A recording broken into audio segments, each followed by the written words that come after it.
Great to see everyone out there. Thanks for joining us this evening.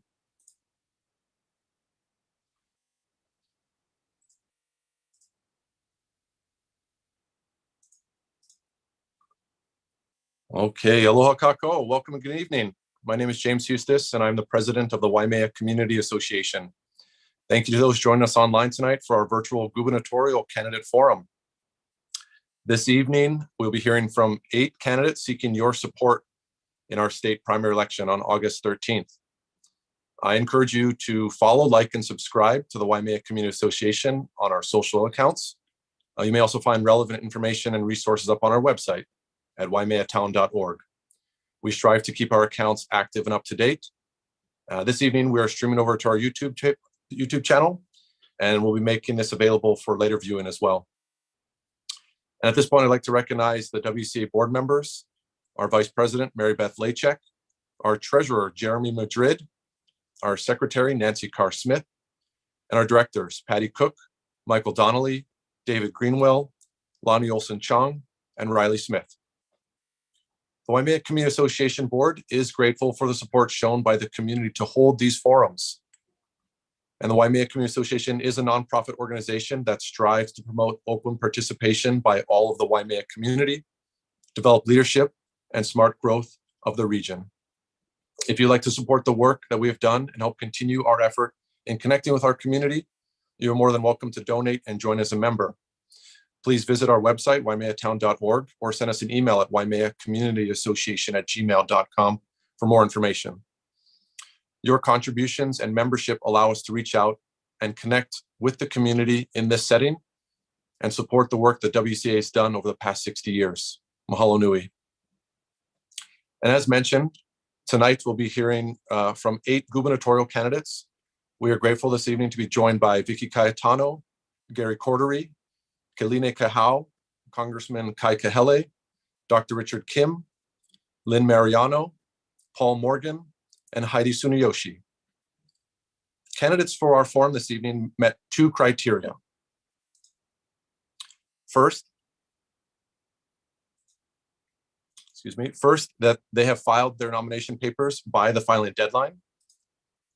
And second, that candidates had publicly disclosed a positive campaign account balance through the Campaign Spending Commission. Candidates were invited based upon the date that they submitted their nomination papers and were able to select from available time slots for this evening on a first-come, first-served basis. The candidates will be calling in throughout the evening, joining us to give a 2-minute self-introduction. And after their self-introduction, candidates will be then asked a series of questions during a 16-minute period. These questions have been submitted ahead of time by community members. I do apologize if your specific question was not asked or an interest of yours was not addressed this evening, but we have done our best to capture a wide range of topics. We hope that the questions asked the candidates during the forum this evening better informs your decisions during the election process. And if you do have an inquiry of the candidates and that we were unable to get to, we encourage that you reach out to them, ask their campaigns or them directly. Thank you as well for taking the time to submit your questions to the Waimea Community Association and helping to make the Q&A portion community-driven. And following the Q&A portion, candidates will be given a 1 minute to make any closing remarks. Candidates will be timed and a bell will sound when their time expires. Candidates have been encouraged to keep their answers concise and direct for the benefit of them answering more of the community-generated questions. All candidates will have the opportunity to answer the same questions, time permitting, and each candidate will be on the video conferencing call for about 20 minutes, after which they will be dismissed. And tonight, I will be joined by a number of my WCA board members, Nancy Carr-Smith, Lani Olsen-Chong, and Jeremy Madrid, as they assist in presenting the questions to the candidates. And this evening, we are also grateful to have Donna Oba, the president of the Hawaii State League of Women Voters and treasurer of the Honolulu League of Women Voters, to provide important information about the voting process in 2022. The League of Women Voters is a nonpartisan organization that works to protect and expand voting rights, ensuring that everyone is represented in our democracy.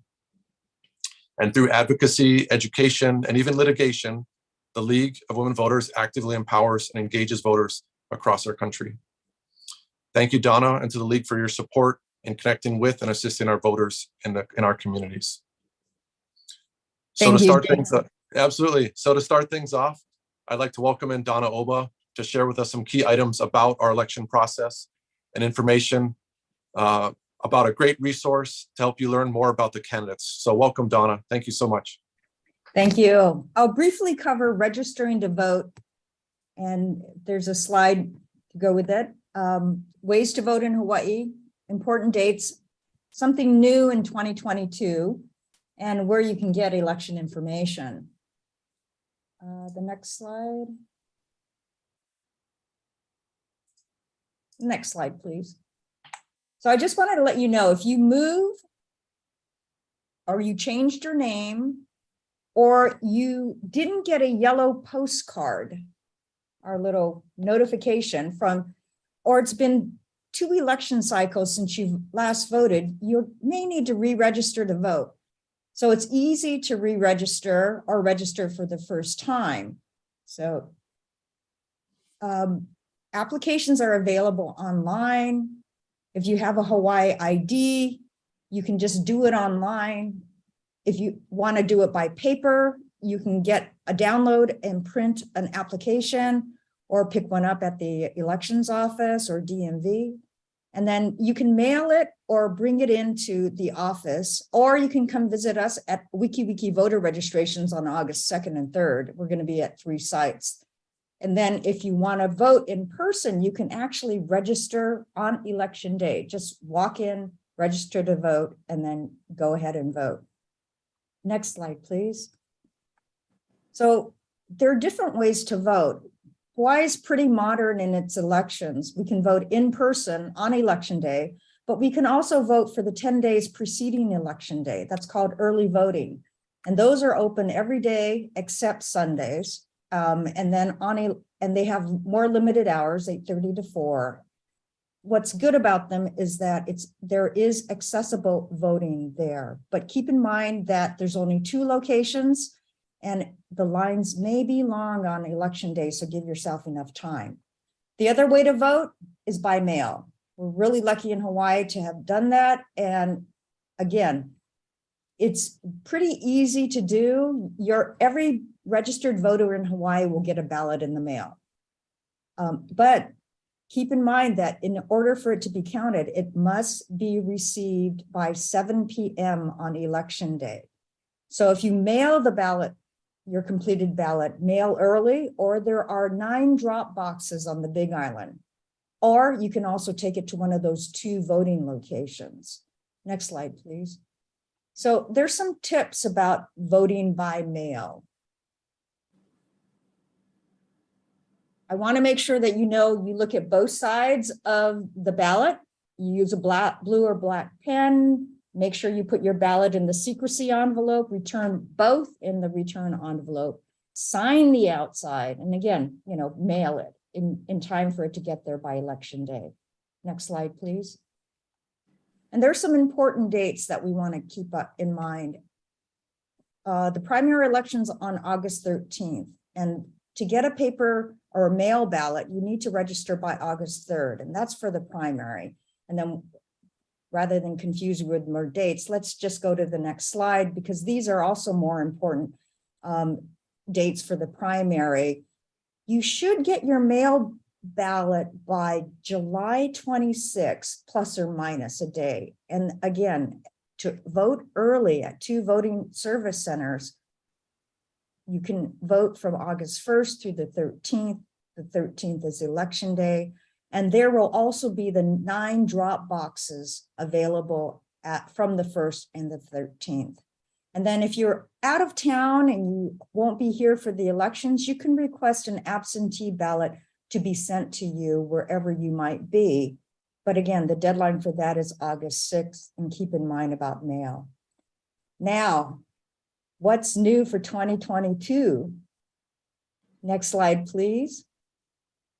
We can now track our ballots. They've set up a system where you can sign up to receive a text, an email, or a voice alert and track your ballots. There's a website, hawaii.ballottrax.net. So that's a new fun thing, and I'm looking forward to that.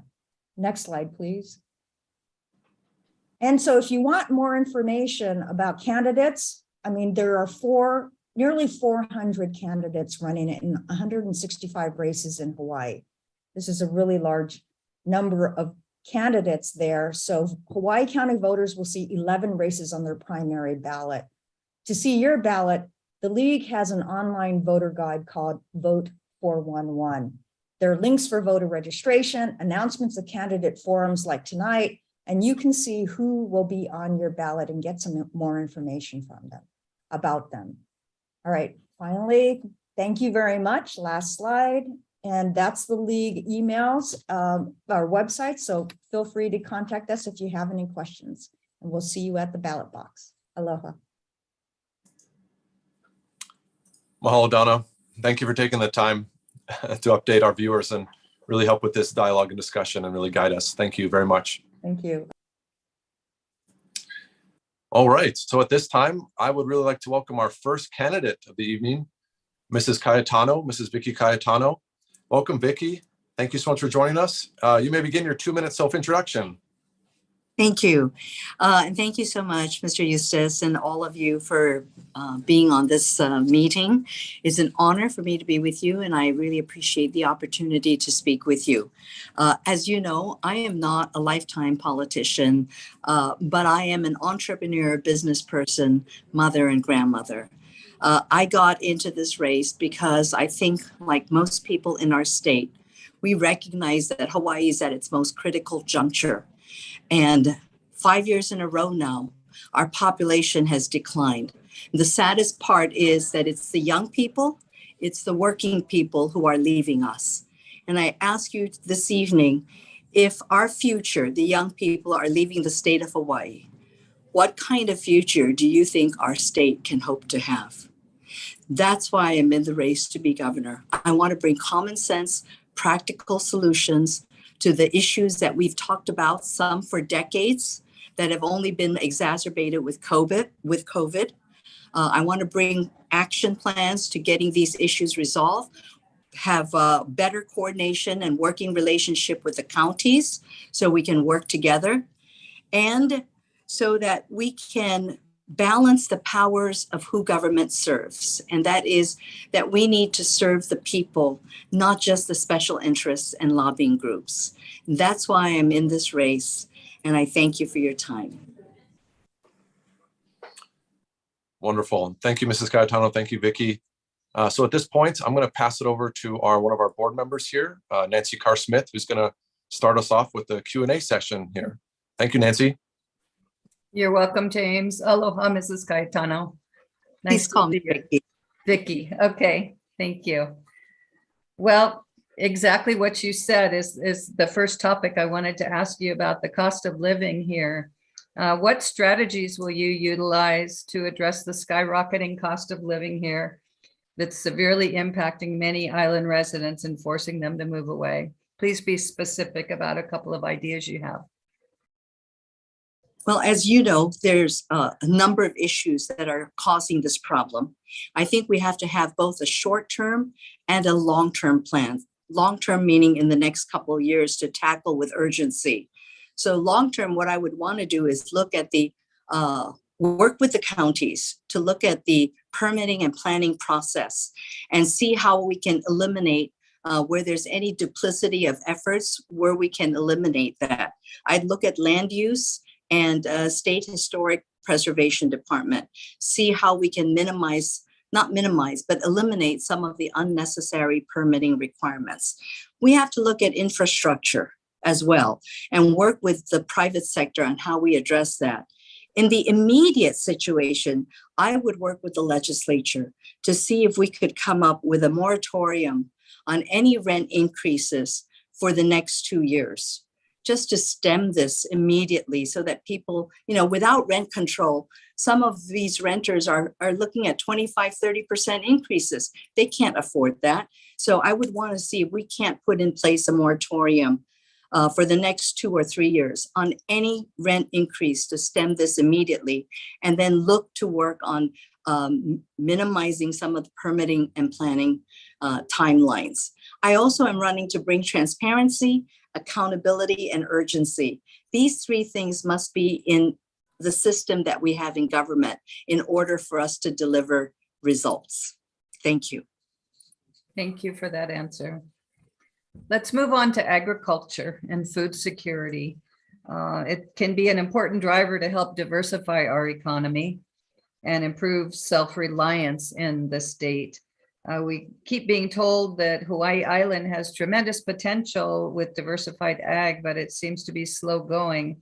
And many farmers here are extremely frustrated that ag gets a lot of talk, but not a lot of serious support. If elected governor, what's your vision for agriculture? If you can be specific, please. Again, multiple issues that hamper our ability to address and fix these problems. We need to connect all these dots in order to do it. First and foremost, we have to look at the funding for ag. We can talk about it, but if we don't put our money where our mouth is, we can't possibly support it as we say we are. So we cannot just pay lip service to agriculture. The second thing I look at is this hybrid model between DLNR and Department of Ag, and why is it, for example, that the farmers and their leases fall under the DLNR? To me, there's a direct conflict of interest there. I don't know why DLNR would be supportive of farmers.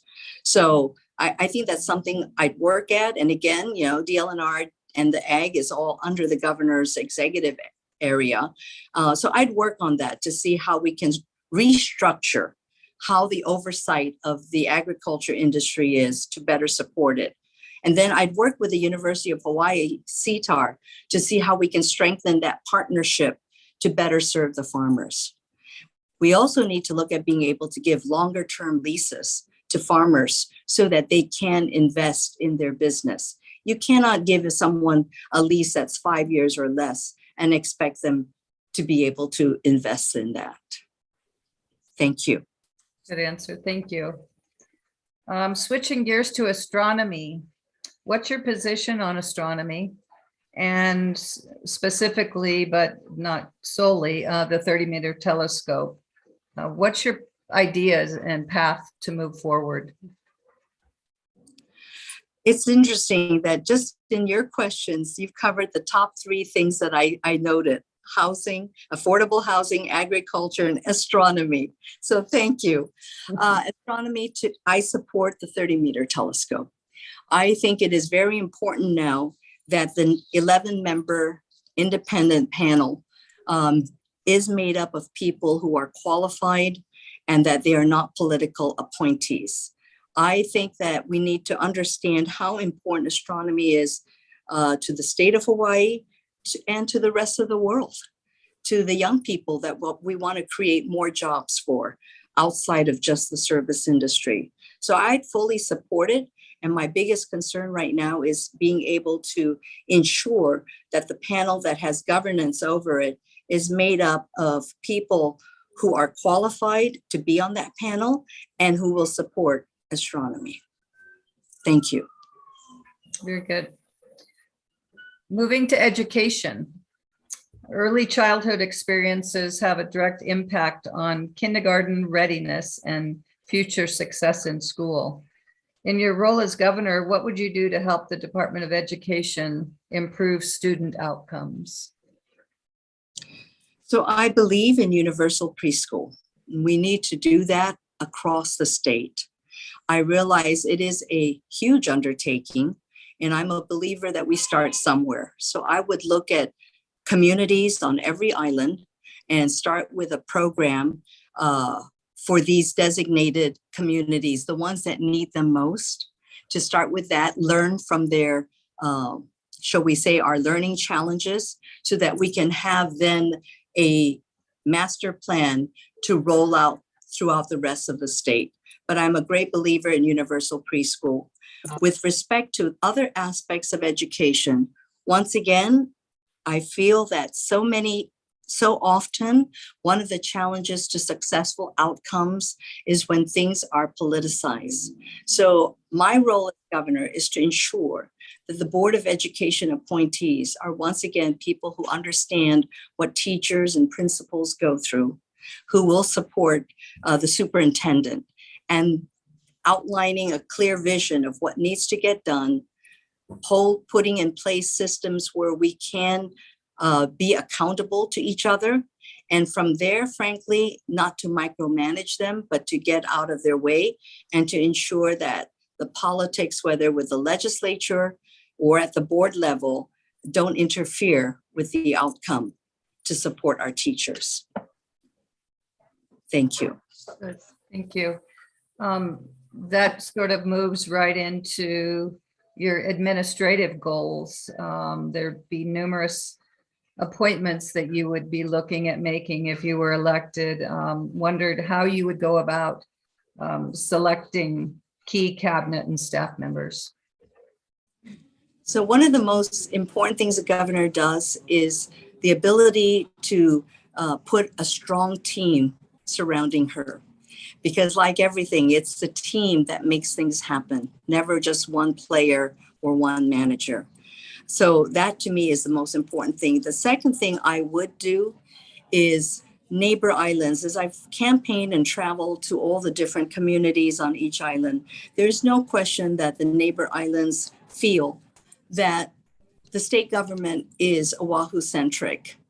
And there's no reason why we shouldn't consider, and I would have at the cabinet level, a director from each of the islands, Hawaii Island, Maui, which of course includes Molokai and Lanai, and Kauai, so that these cabinet directors from each of these islands have the accessibility and the ability to work with the directors of the Department of Transportation, DLNR. You know, it's that kind of access, and to work with the governor to elevate their representation for these islands at the cabinet level. That's what we need to do, not just keep talking about it and making promises, but come with these kinds of plans. The second thing I would do is look at the boards and commissions and work with the counties to see, once again, how can we work better together and not necessarily have the same amount of boards and commissions.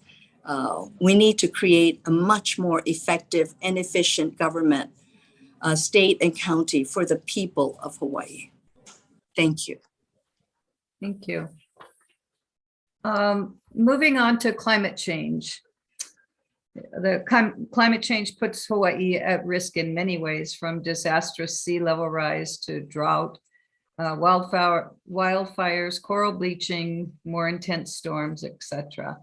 What do you think about the planning and progress by our state and counties, and what would you do to prioritize for your administration? So once again, a very complicated issue with many considerations: affordability, climate change, addressing it instead of paying lip service. And I think at the heart of everything, we must once again really make sure that our solutions are not coming from, how shall I say it, to politicize it, but to really address it. And I also believe strongly that the stakeholders, the people who are at the table, need to be those who understand the subject, and to have the legislature involved in the process. I don't think there's one simple answer, but I think the key is to start putting in place not only an action plan, but just as importantly in my mind is a timeline and accountability so that we can see if we are making progress. Too many times we make plans, such as going back to the ag situation, where this administration imposed a 2030 food sustainability goal. But where's the plan to achieve that? So we have to stop making empty statements and come up with more specificity, and then make sure we don't politicize it, and create a timeline and accountability so that we can see that we are on schedule or not. And more importantly, to me, is also communication to the residents, to the people of Hawaii. I feel like there's just not enough of that, and people are not understanding of what we are doing or not doing. Either way, we need to have better communication. Thank you. Another big topic is energy. How will you help Hawaii become energy self-reliant and reduce our dependency on fossil fuel? And in addition, do you support geothermal as a renewable form of energy generation? So I would work with the subject matter experts in each of these fields, along with the counties and the legislative branch to address this. I hear arguments for and against. I think geothermal has a lot of potential, but I have heard some people who are very opposed to it. So I really couldn't today give you an answer directly on that, but I would make a commitment that we need to hear all angles, not politicize the process, be transparent to the people, and engage the community. You know, I understand there will be people coming out who oppose ideas or plans, but we need to have that conversation. We mustn't be afraid of that. And that way, when we make the decisions we make, at least the people feel that they've participated and that their voices have been heard. I think that's what people want, and they deserve that. Thank you. What are your thoughts about emergency response in the state? We're susceptible to a wide array of emergencies, which can also affect the supply chain. What do you think about improvements that can be made in terms of emergency preparedness and disaster resilience? I don't think that the state is that well prepared, very candidly. And if it is, I don't think it's been communicated to residents clearly. So I think I know that is one of the first things I would do. And we have to look at all-encompassing security from the schools with what's happened. We need to revisit all of our security protocols. I understand there are plans in place, but we need to revisit them and make sure that it's apropos for today. Look at harbor security. We are so reliant on everything coming in. How secure are our harbors, I ask? So that's something I would look at. Everything, but like you mentioned, I am absolutely not 100% certain that that's been addressed. And I would, as governor, make that a top priority to look at the security issues throughout our state and through every industry, key industry. Thank you. The last question for you. Please share one specific thing, such as a project or a service that you've helped start or worked on, that you've dedicated a lot of time to, and that you think demonstrates or clarifies why residents should vote for you to be our governor. So there are multiple things that I've been involved in. So I'll just mention a few, but go into one that really, to me, is very important. So whether it had to do with the environment and our successful ban to be the first state in the country to ban shark finning. And that's important because sharks are the apex predators and the imbalance that it would have created without them in our ecosystem. So that was successful. Certainly being able to preserve Washington Place for future generations, the home of our queen, for them to enjoy. But the third thing I'd really point out is the long-term care bill in 1 year that I led and got passed. And this was done in 2002. Unfortunately, the new governor did veto the bill. But I have to say, if you look back 20 years ago, if we had done that, we'd be in a far better position of taking care of our kupuna today. But it successfully do that. I would be remiss, Mr. Eustace, if I just didn't say something that I think is really important to Hawai'i Please, Island. yeah, please. That So yeah, could you take one, Vicky? Just I'll give you a minute here so we can wrap things up. But, yeah, please go right ahead. Healthcare. Without our health, we have nothing. We need to address the shortage of our healthcare, physician, nurses, and healthcare personnel. And Hawai'i Island does need another hospital, without a doubt. That is something that we absolutely must work on if I have the privilege of being your governor. Thank you. Thank you all so much. And you've still a little more time, Vicky, if you'd like to say any last remarks about your campaign or anything else. Okay, we have a couple of seconds here left. couple said, well, no, just again, to say that, they say that how you campaign is very much the way you will govern. And I think that as I work and go out to people, I hope people will see that that is how I would be as a governor. You need to be accessible. That's been my 34 years life career, is listening to people and from them taking their ideas and my ideas and making things happen instead of just keep talking about it. So I thank you for this opportunity so much. Absolutely. Great to have you. Thank you, Vicky. We Thank you, appreciate Vicky. all this evening. Thank you. Aloha. All right. Next up, we're going to roll right along here. So we'd like to welcome in our next candidate, Mr. Paul Morgan. Welcome, Paul. You may begin your 2-minute self-introduction. Thank you. Aloha. Thanks for having me, Waimea Community Association. My name is Paul Morgan. I was born and raised in Mississippi in 1975 to a single mother who told me that I could be whatever I wanted to be. I just had to be willing to work hard for it. So I took all of that to heart and to mind. And, I had an opportunity in Mississippi, and it was through education. I'm fortunate that I had some loving teachers who shared what education is the key, and had a really great high school coach. And all of that turned into an opportunity to attend Vanderbilt University on a full scholarship. While at Vanderbilt, I majored in human and organizational development. And eventually I started working in child protective services, juvenile probation, adult probation. I've even worked in a prison. And eventually I opened a consulting company, an insurance agency, and I'm currently full-time a business development consultant. While in this role, I've also been a high school football coach since I've been in Hawaii as well, at Kamehameha schools and Kealakahe on the Kona side. So with all of those different things being said, the opportunity to help small minority veteran woman-owned businesses as a stint as a government contractor, that's what I did. And that's what we're going to transfer all of that knowledge into being the next governor of Hawaii. Why am I running? I'm running because I care. I care about the issues. I care that I have 4 children who I'm raising between the ages, or helping to raise between the ages of 8 months and 16 years old.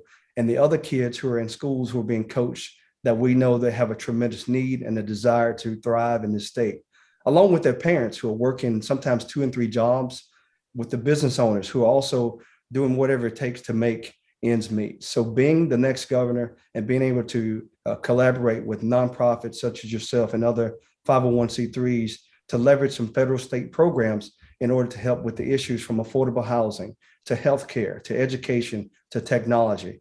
My name is Paul Morgan, and I'm running to be your next governor of Hawaii. Mahalo. Thank you, Mr. Morgan. Appreciate that. So I'm going to pass it over to our board member, Nancy, to kind of dive into our Q&A portion. Take it away, Nancy. Aloha, Mr. Morgan. Nice to meet you. Yeah. So do you live on the Big Island? Is that? I do. I live on Kona, and you guys are more than welcome to come out on Wednesdays to help wave signs between 4 and 6 behind the Mormon church. Very good. Thank you.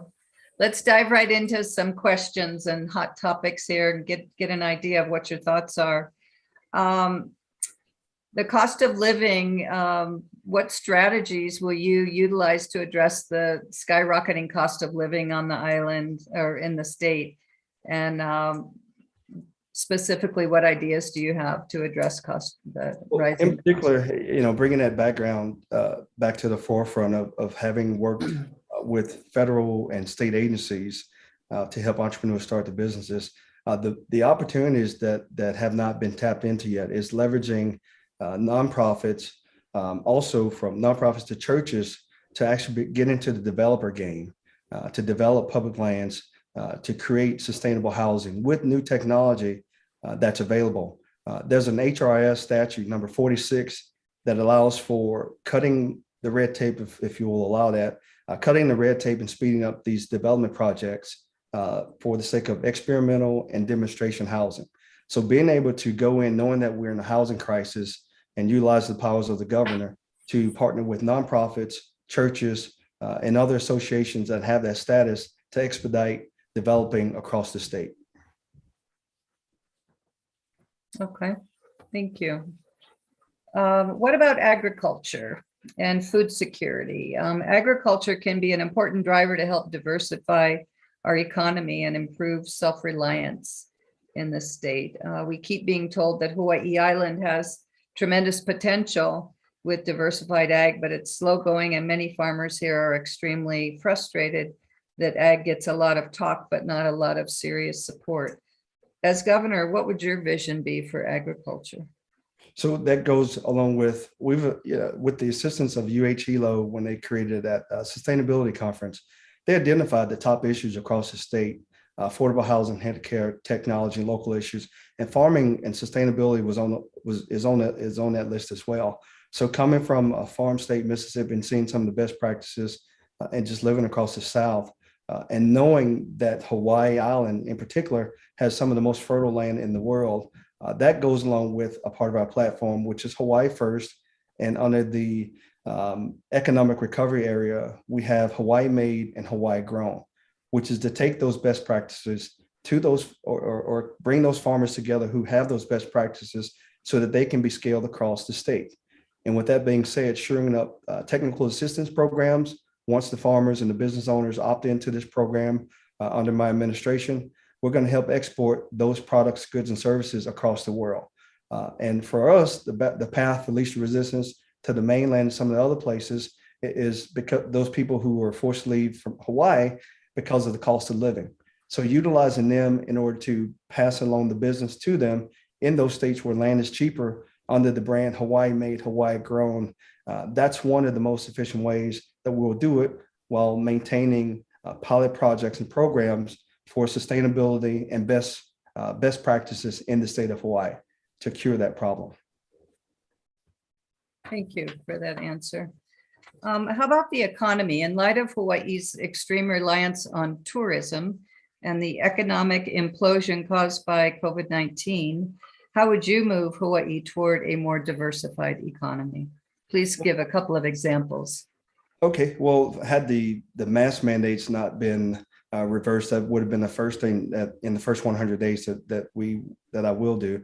Reversing those mandates, rehiring those people that lost their jobs, and considering all treatment options for COVID-19, including natural immunity, because the testing services, those are opportunities for, again, Hawaii Made, Hawaii Grown businesses, opportunities that with the government's assistance, that we can empower our own small businesses to be players on the world stage.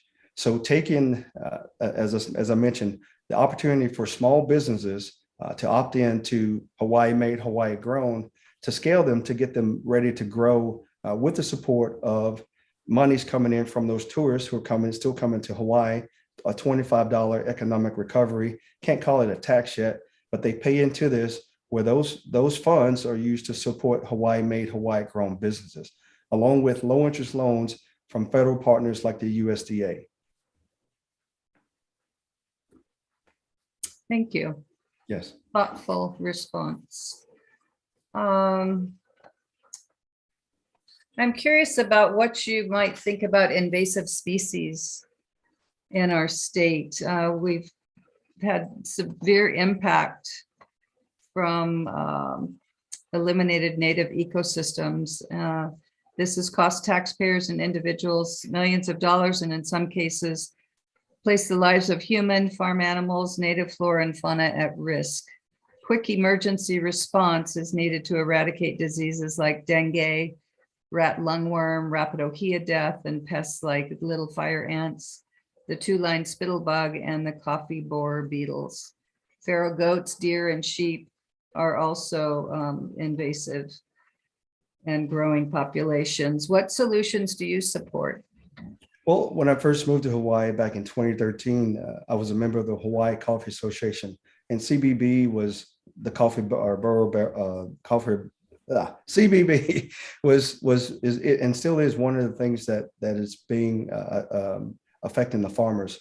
So just considering the best practices through the CTAR, College of Hawaii Tropical Agriculture, forgive me for not knowing the name of the acronym, but just considering best practices they've experienced, and because that's a USDA federally funded program, we want to consider those best options that work in the best interest of those farmers, and then being able to educate the other farmers on these best practices in a way. I believe Andrea Kawabata is still running an office.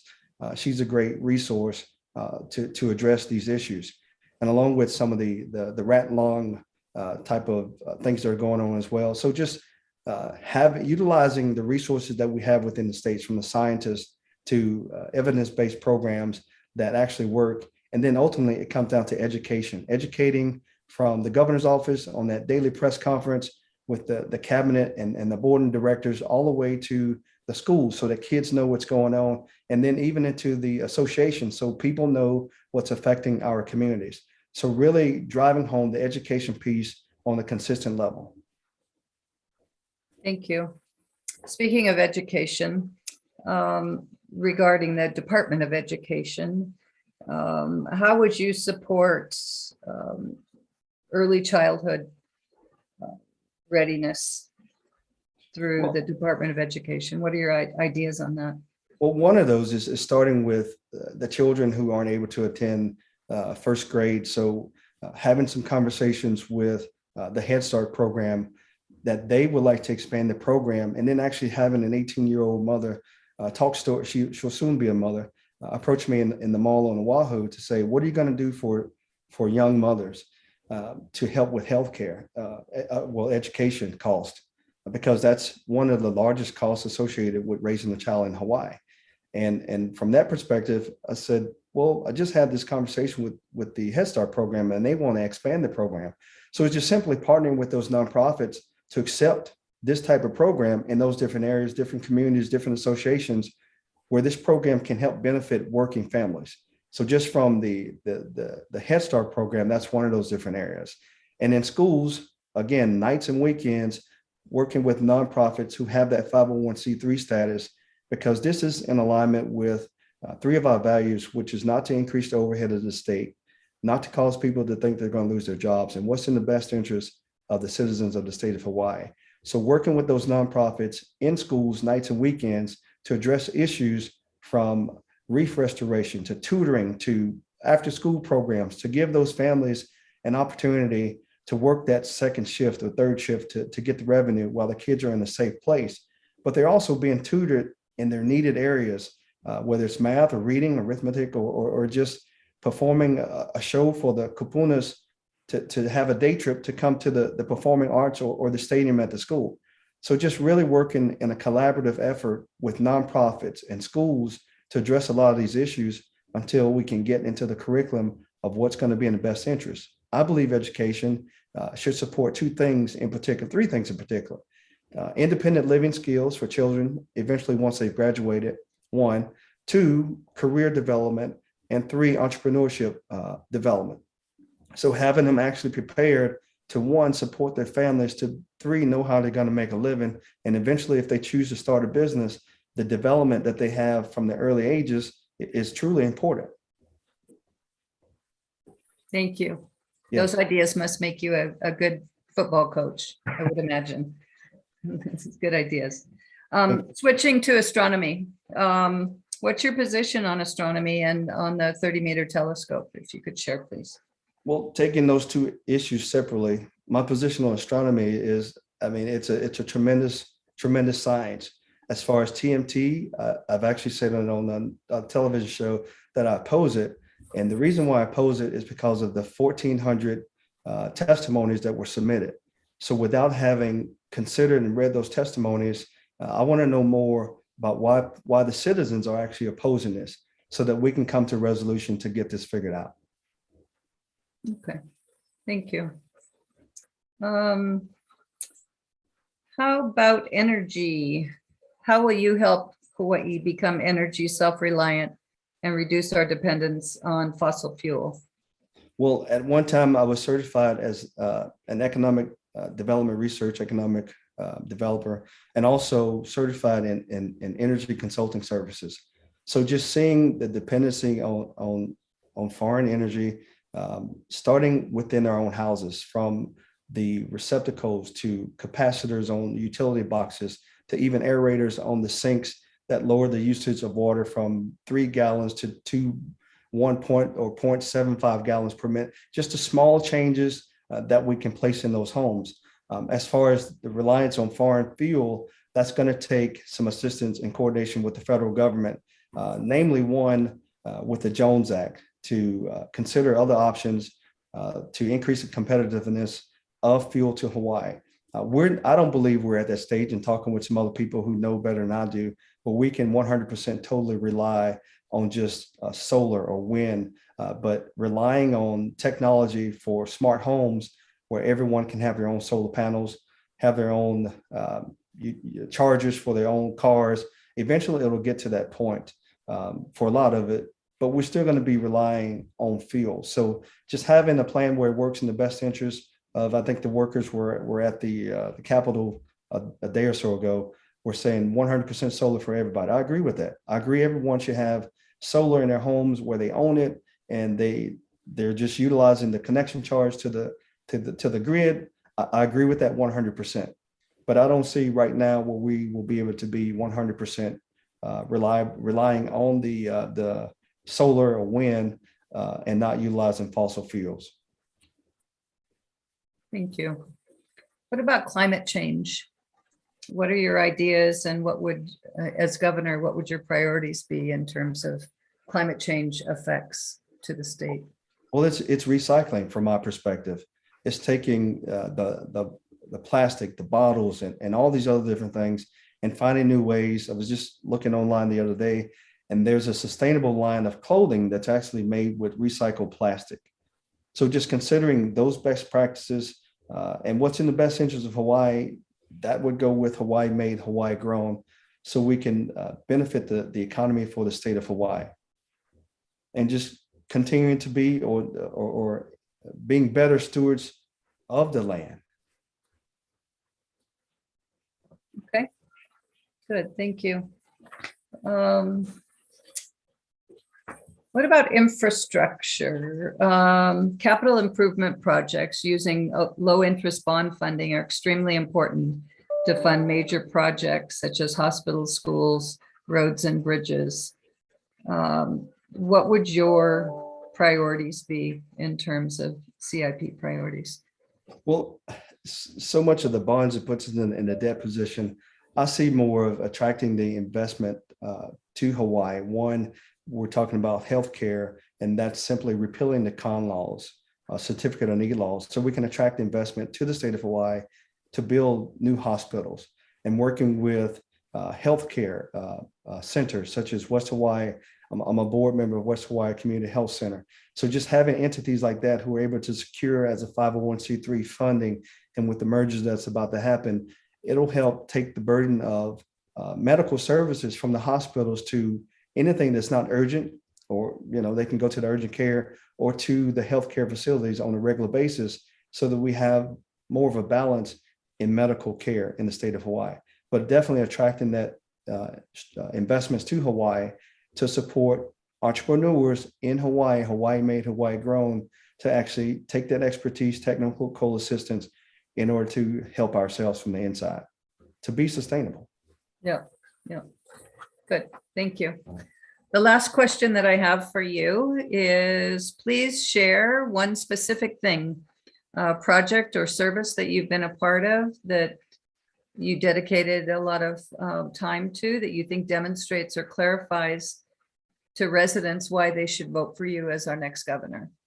Well, before I came to Hawaii, I like to tell people, or I tell people, I actually did my homework. I took the time to know what the culture was about, or better. And as I moved to Hawaii, I made 2 trips before I actually moved in 2013. And when I moved here, I was asking for permission to be here, And in the effect of being humble, of just, hey, I'm here for all the right reasons. I've had this feeling that I would be here since I was a child. And that, just that mindset, it attracted me to having a television show where I was here on public access, promoting small businesses. I couldn't commercialize them, but I could share their stories. And just meeting the ladies at that public access TV station, and they said, hey, you should coach football at our high school. So that turned into meeting coaches out at Kamehameha schools. And the brother said, brother, you don't need permission. So I'm here for the right reasons of helping us to help ourselves and to bring it all to the table. Mahalo. My name is Paul Morgan, and I'm running for governor of Hawaii. I apologize for that. No. All right, Mr. Morgan, I'll give you one more minute to make any closing remarks you'd like to say to our viewers. Please go right ahead. Thank you. Again, thank you, Waimea Community Association, for this tremendous opportunity to be able to speak to your association members and to make this opportunity on the YouTube as well. I just want to ask for everyone's support in this primary election coming up August the 13th. It's on a Saturday, but it's August 13th, to vote for Paul Morgan for governor of Hawaii. I am the only guy who can bring this thing together from a team perspective and considering our best interests. The three areas that the values for this campaign is not increasing overhead of the state, not causing people to think they're going to lose their jobs, and doing what's truly in the best interest of the citizens of Hawaii. I look forward to working with each and every one of you in this next administration. Mahalo. Thank you, Mr. Morgan. We appreciate you joining us here this evening, and we'll say goodbye. Aloha, all the best to you. Aloha, mahalo. Absolutely. Thank you.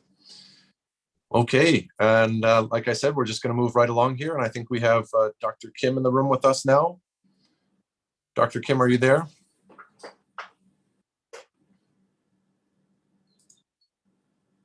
There we go. All syncing up now. I'll make sure you're unmuted there, sir. Welcome, Dr. Kim. Absolutely. Hello. Thank you. Hello. Please go right ahead and I'll give you your 2-minute self-introduction. Sure. Thanks for the invitation. My name is Richard Kim, dentist, a Democratic candidate for governor. I believe governor should have a vision, big vision, and a dream, big dream. Not only thinking of a current generation and issues, but also for the future generations and issues. And we need to see first the true fundamental issues of Hawaii, rather than and more than money-related policy issues. What is the most important thing in our daily life? Health, security, money, finance, economy. So let me just further introduce more about me. About 42 years ago, my family moved to Hawaii from Seoul, Korea, right after I finished high school there. So I had some difficulties, especially because of the language barrier, and I didn't speak a word of English when I came here. Sadly, my mom died before we moved to Hawaii, and my dad died right after he came to Hawaii, and he is buried in Lani. So in terms of emotional health, I am a lifetime griever and survivor. So first, we need to, just going back to the health, security, and money economy issue. First, we need to stand collectively, alone, independently. Especially, we need to sustain in health and economy. And first, physical health and emotional health needs to be addressed.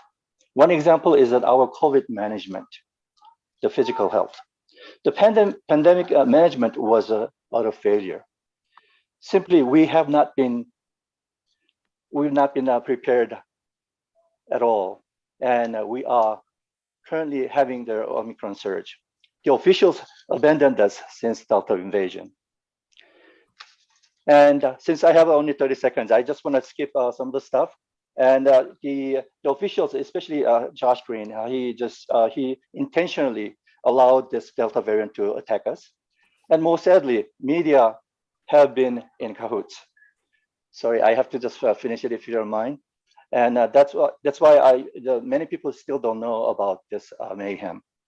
And I'm the only candidate who has a 2-track COVID management plan. And Hawaii reform is all about us. And professionals first. And among the professionals, media first. I have a specific plan for media reform. Then we'll build ourselves emotionally. And then we have to diversify our economies to a self-sustainable level. We build our own Hawaii nation within a nation. Thank you very much. Thank you, Dr. Kim. We're going to dive right into some of the tough questions. So Nancy, I'm going to pass it right over to you. Sure. Since you're speaking of economy, Dr. Kim, could you give us a couple of specific examples of what you would do to diversify our economy? Sure. We got to think from the current condition, we need to reduce cost. And in other words, we got to do it cost effectively. And then we got to increase and make more revenue. That's what I wanted to do. And in that, we got to grow own food. You delve into some agricultural issue. So we got to be self-sufficient in agriculture and then make our own goods by bringing manufacturing sectors and bring back ferries. In other words, boost transportation and boost economy. And if we cannot get rid of the Jones Act, or we want to find the alternative. And I have a specific plan, the Johnson Island, maybe we want to use as a ninth. If the Las Vegas Hawaiians don't like a ninth island, then we use it as a 10th island, so that all those Western Pacific shipment coming to the Johnson Island first without going to the West Coast. So we're going to save lots of money in that. So that's my plan for that. And also, you probably didn't hear about the Aloha score and Aloha department. Aloha score, if we implement, in addition to FICO score in Hawaii, we can prevent out-of-state home buyers to buying from Hawaii property with money all along. So you got to have some Aloha high score. Otherwise, you cannot just buy our property. And another thing is that the renewable energy that you mentioned, you delved into also, that you talked about the geothermal thing, the energy use, and then solar energy or any kind of renewable energy we can use it. But I thought of when I was campaigning, one voter told me that what about nuclear energy? I think that's a good idea because of the fact that we already have a nuclear submarine in Pearl Harbor. So it's not going to be a big added issue. And if we can reduce the cost of that the power, then it's going to be great. So as I said, that's a big picture is that the cost, we want to reduce cost of living by doing all those things that more cost effectively and increase our revenues. Okay. And what specifically would you do to increase our revenues? So as I said, we gotta, to do that, we have to build our own economy. So especially right now, we are getting into stagflation. If you go back to 1918, Spanish flu, 9 years later, we got into a Great Depression. And we are going to have this economic issue. So what I'm thinking is that I want to be practical because ideally I do not agree, but the thing is we need some revenue growth. So I may want to bring a casino to the islands, but not in Waikiki. So that's one thing that I want to do. And as I said, I have to delve into. I have to think about a lot of positive side and negative side, and then pros and cons, and then options. So the important thing is that we have to, as a governor, I have to guide the corporation to the right direction. But in the Great Depression, the Keynesian theory, the government got involved too much, but still got through it.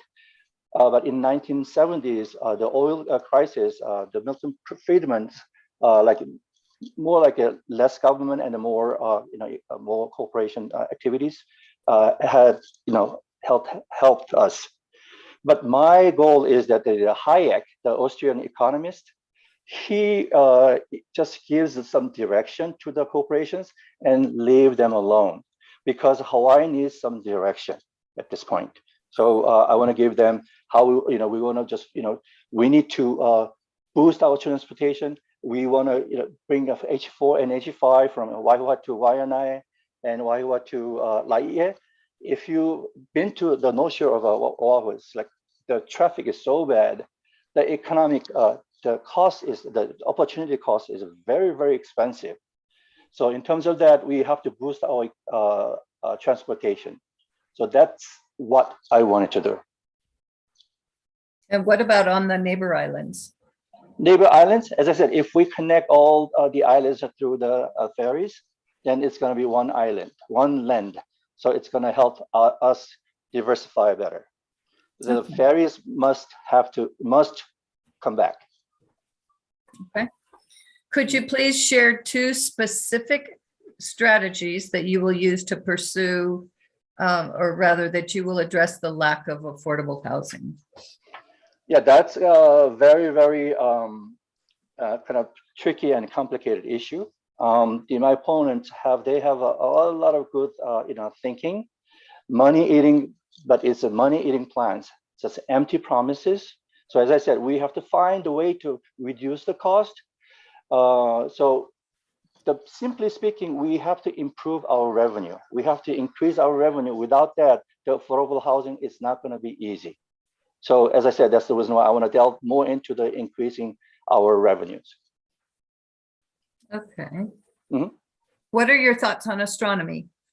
Astronomy. The TMT. Yeah, of course. I really value the scientific value and the economic value as well. The Native Hawaiians are complaining about that. Their sacred. Worshiping, and then, but we can coexist.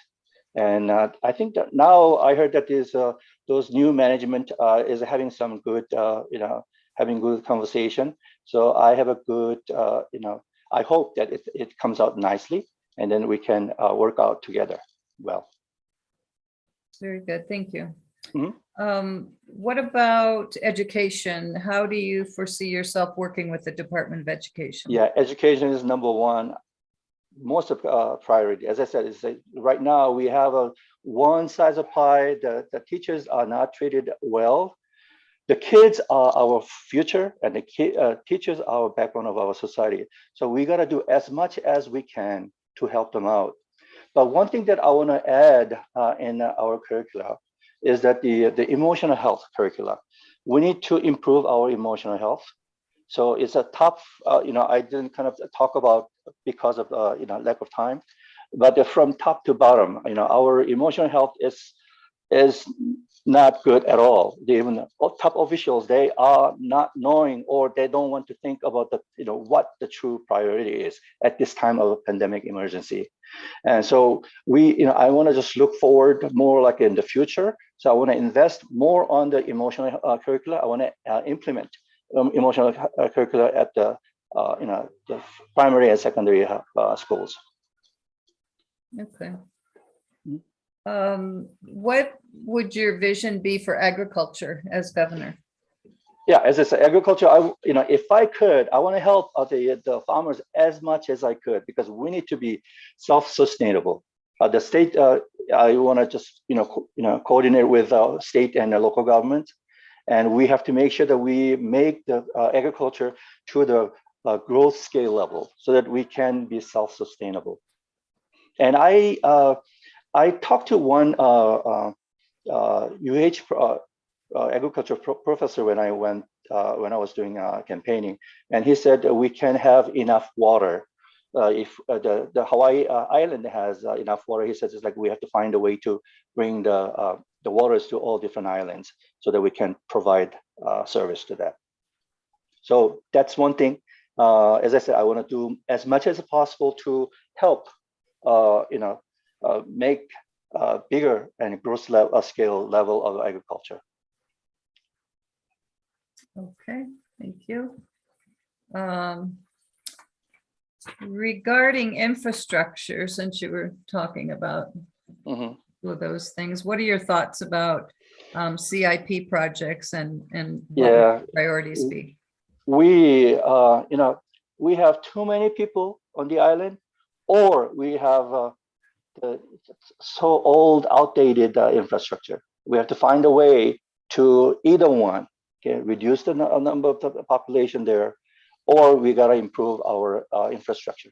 I think we're going to get about $2.8 billion infrastructure assistance from the federal government. And if I could, I want to spend that money as much as possible. As I said, it's about the boosting economy. We have to boost transportation. So as much as we got to make roads, we got to connect all the roads, and so that we don't lose our time collectively on the road. And that's what I hope to achieve. Okay. All right. What about invasive species? We have several different invasive species throughout the state. What are your thoughts about that?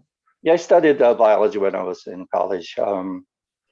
the species usually come and go, but the thing is, because of the fact that we don't know when and how, when one species goes away and when new species come to us, then it may kind of unbalance, our ecosystem. So that's the reason why we try to maintain what it is at current level. So the invasive species, if we can control as what we have been doing, I want to support that. So as what we've been doing. Okay. Mhm. What about emergency response? How do you think? the Yeah, state's it's been doing on we that? need improvement in that too. What would you do? So, well, I have to kind of see, I've never been elected as your, so I don't know how bad they are. So I have to see whether I can find, better options to manage that. And if I get elected, and I'll do my best to, to prioritize it as our emergency response system. Okay. Okay. What are your solutions for the cost of living increase that we're all experiencing? I think you might have touched on it, but can you be specific about what your thoughts are? Yeah, as I said, there's a law score is going to be good. It's a law score is going to help us to reduce the cost of living. Can you explain? Can you explain that? Yeah, as I said, if to buy a property in Hawaii, you gotta have a law score in addition to FICO score. So so that we can. So you have to understand that the out-of-state home buyers just come in and then they jack up the home prices. So we have to make sure that we can maintain it at our current level, the local residents standard. So that in terms of that, if we can implement a law score, it's going to help. And then a law score will help a lot of stuff. It's going to reduce our crime. And if just check my site, and I have a lot of things. That's an innovative idea, and I hope that people agree with it, so that when I get elected, I want to implement it. Very good. Where are we, James? 2 minutes. Okay. Our state parks throughout the islands seem to be generating good income right now. What would you do to assure the residents that the state parks of their islands, the income from those parks would remain on those islands? I feel like it's unconstitutional. We charge the out-of-state people coming in. I know it's going to help, but we have to find a way to help the resident state parks grow their revenues in more logical way and constitutional way. So I have to see how we can improve in terms of our service to tourists and tourist industries. Okay. Thank you very much. The last question that I have for you is, can you please share one specific thing, such as a project or a service that you've helped start or that you've dedicated yourself to, that the residents may see as a reason they should vote for you? Yeah, I think it's like, as I said, not really doing anything in reality yet, but the things I already planned it out for the emotional health, that hopefully we can improve emotional health so that we can sustain ourselves, physically and emotionally, and so that we know what our true priority is. And hopefully, that's one more thing is our department, our score will help us go through that too.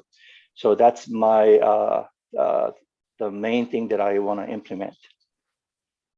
Okay, thank you very much, Dr. Kim. James? Okay, thank you. Okay, Dr. Kim. So we'll give you one more minute to kind of wrap up anything else you'd like to say and any last remarks with the viewers. So please go right ahead. Sure. I am only the candidate who is willing to give in if I can find better candidates. But unfortunately, I haven't found anybody yet. I have a two-track COVID action plan, and I have a specific plan for the media reform. One is we want to implement a journalist labor union, and also I want to help implement a mediation commission. And I have a specific plan for the balance in economic growth in a self-sustainable level. And I have innovative ideas of Aloha Score and Aloha Department. And Hawaii is very unique in a sense that we are multicultural and multi-ethnic society. And all Hawaii needs to unite in the name of Aloha, instead of dividing by racism and bigotry and manipulation, because the next generation is going to suffer as much. And in the end, Aloha spirit will rule our society. Thank you very much. Thank you, Dr. Kim. We appreciate you joining us this evening. I wish you all the Thank best. You. Yeah, thanks for the invitation. Okay, bye. All right, so we'll welcome in our next guest here, and we'll just make sure he's queued up. Thank you, everyone, for sticking with us here. All right, Mr. Cordery, do we have you online? You do indeed. Oh, welcome, sir. You have 2 minutes to give a self-introduction. Please go right ahead. Okay. Are we live? Yes, we are, sir. Go right ahead. Thank you, James. Thank you. Nancy, thank you for your leadership in this. Waimea Community Association, what an honor to share in a Zoom call with you and your guests on the line. I'm Gary Cordery. I live here in Kailua on Oahu. I've been in Hawaii since 1981, and I've been married to my beautiful bride, Kim, for 41 years. We have two beautiful daughters, Rachel and Erica. They're married to great young men, and we have seven magnificent grandchildren, and we're exceedingly blessed. I can tell you on the scale of what's important, we are exceedingly blessed, and I can't dream of a better life that we have because of those things. The reason for running for the governor's position here in Hawaii is probably evident to most people who are going to the voting booth this year.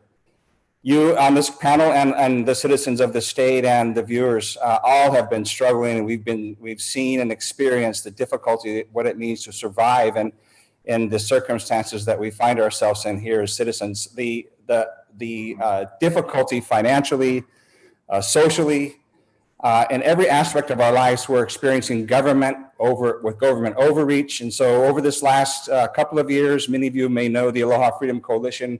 We founded that to create a place of liberty for the people to thrive and live and really not be overwhelmed by mandates and executive orders. This translates really into the opportunity to bring righteous government to the State House. This is what we really need. We need people who think and with integrity, with honor, with truth, will speak the truth, make hard decisions, and create an opportunity for the citizens to thrive. This is what the people want. We want the Aloha lifestyle. We want the backyard barbecue. We want potlucks.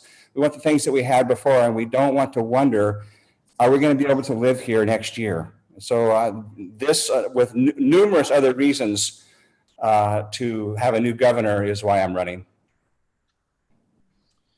Thank you, Mr. Cordery. Appreciate that introduction there. I'm going to pass it over to our other board member, Lani Olsen-Chong, who's joined us on here, and she's going to ask you a couple of questions for the next 16 minutes. Please take it away, Lani. Aloha, Mr. Cordery. Thank you very much for joining us this evening. Welcome. Oh, thank you. It's my pleasure. You can call me Gary. Okay, Gary. All right, thank you. Let's start with the cost of living. What strategies will you utilize to address the skyrocketing cost of living here in the state that is severely impacting our islanders that so many have to move away? It is exactly true. And it's part of the reason why we're running. Our kids, our daughters left here in Hawaii. They saw the writing on the wall.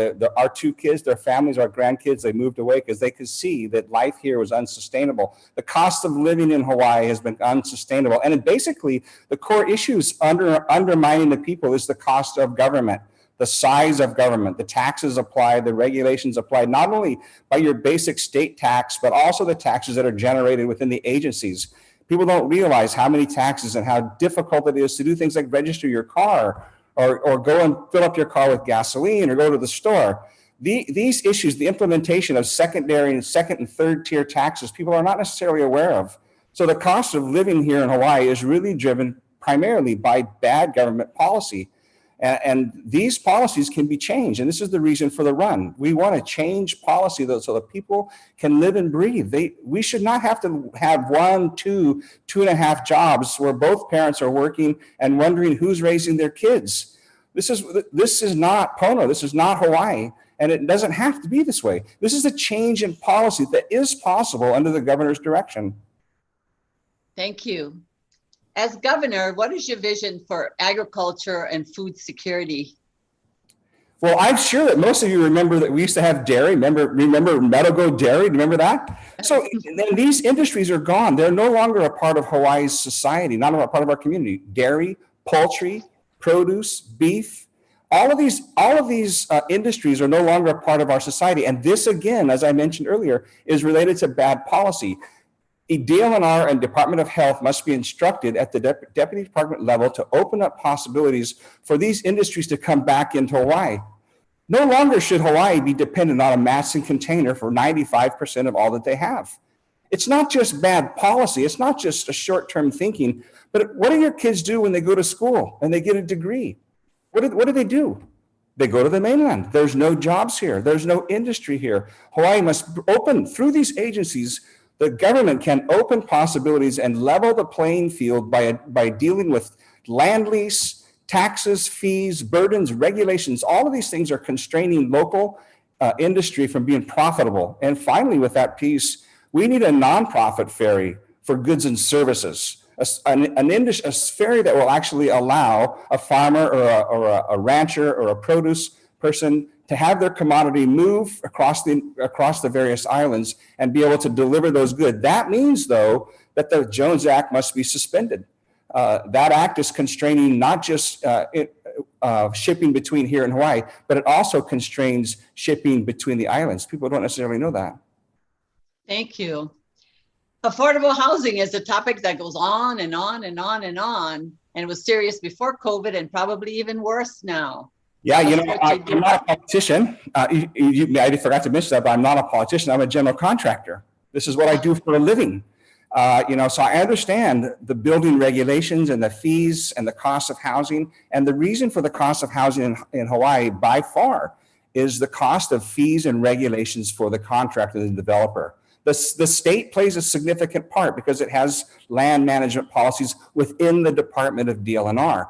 DLNR can actually open up lands for development. This is not just an idea. It's a reliable source for people to actually develop the land. It should not be subsidized by tax credits. It should not be Section 8 housing. It should be land owned by the people so that they can generate wealth and have legacy. And then finally, one of the biggest issues we have on Oahu, and I'm sure you do on the Big Island as well, is you have military spending entering the marketplace. You have numerous properties that are being rented out, and the best possible renter is a military family. They get a large siphon, much higher than the average local person can afford. The military must start providing housing on their own federally allocated property. This can be negotiated in the upcoming lease agreements with the military, but it's a key component driving up rents and the cost of living. Thank you. What is your position on astronomy? Astronomy. I'm not an astronomer. I love the night sky.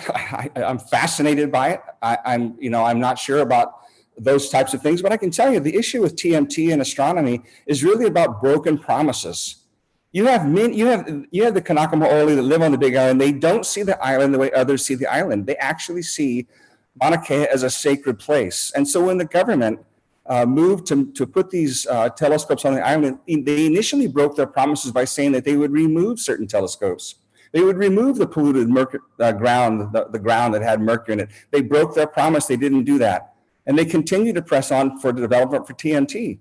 Then through executive order, to make things worse, Governor Ige authorizes the police department to arrest citizens who have the lawful right to protest. The ball has gone out of bounds. The people have been dismissed and betrayed. And until government actually understands that their role in society is to serve and listen to the people, to listen carefully to what's going on for the people, and then have reasonable conversations, reason together and gather wisdom and build a coalition that everybody goes, yes, we can do this. I think if the government goes back, it's like a soccer match. They go back where the ball went out of bounds, they put the ball back in bounds where it went out, and maybe it can move forward. But right now it is stuck, and it is stuck because people have been betrayed and they're offended. The governor has a role, and I will initiate these conversations, not only on TMT, but all public policy.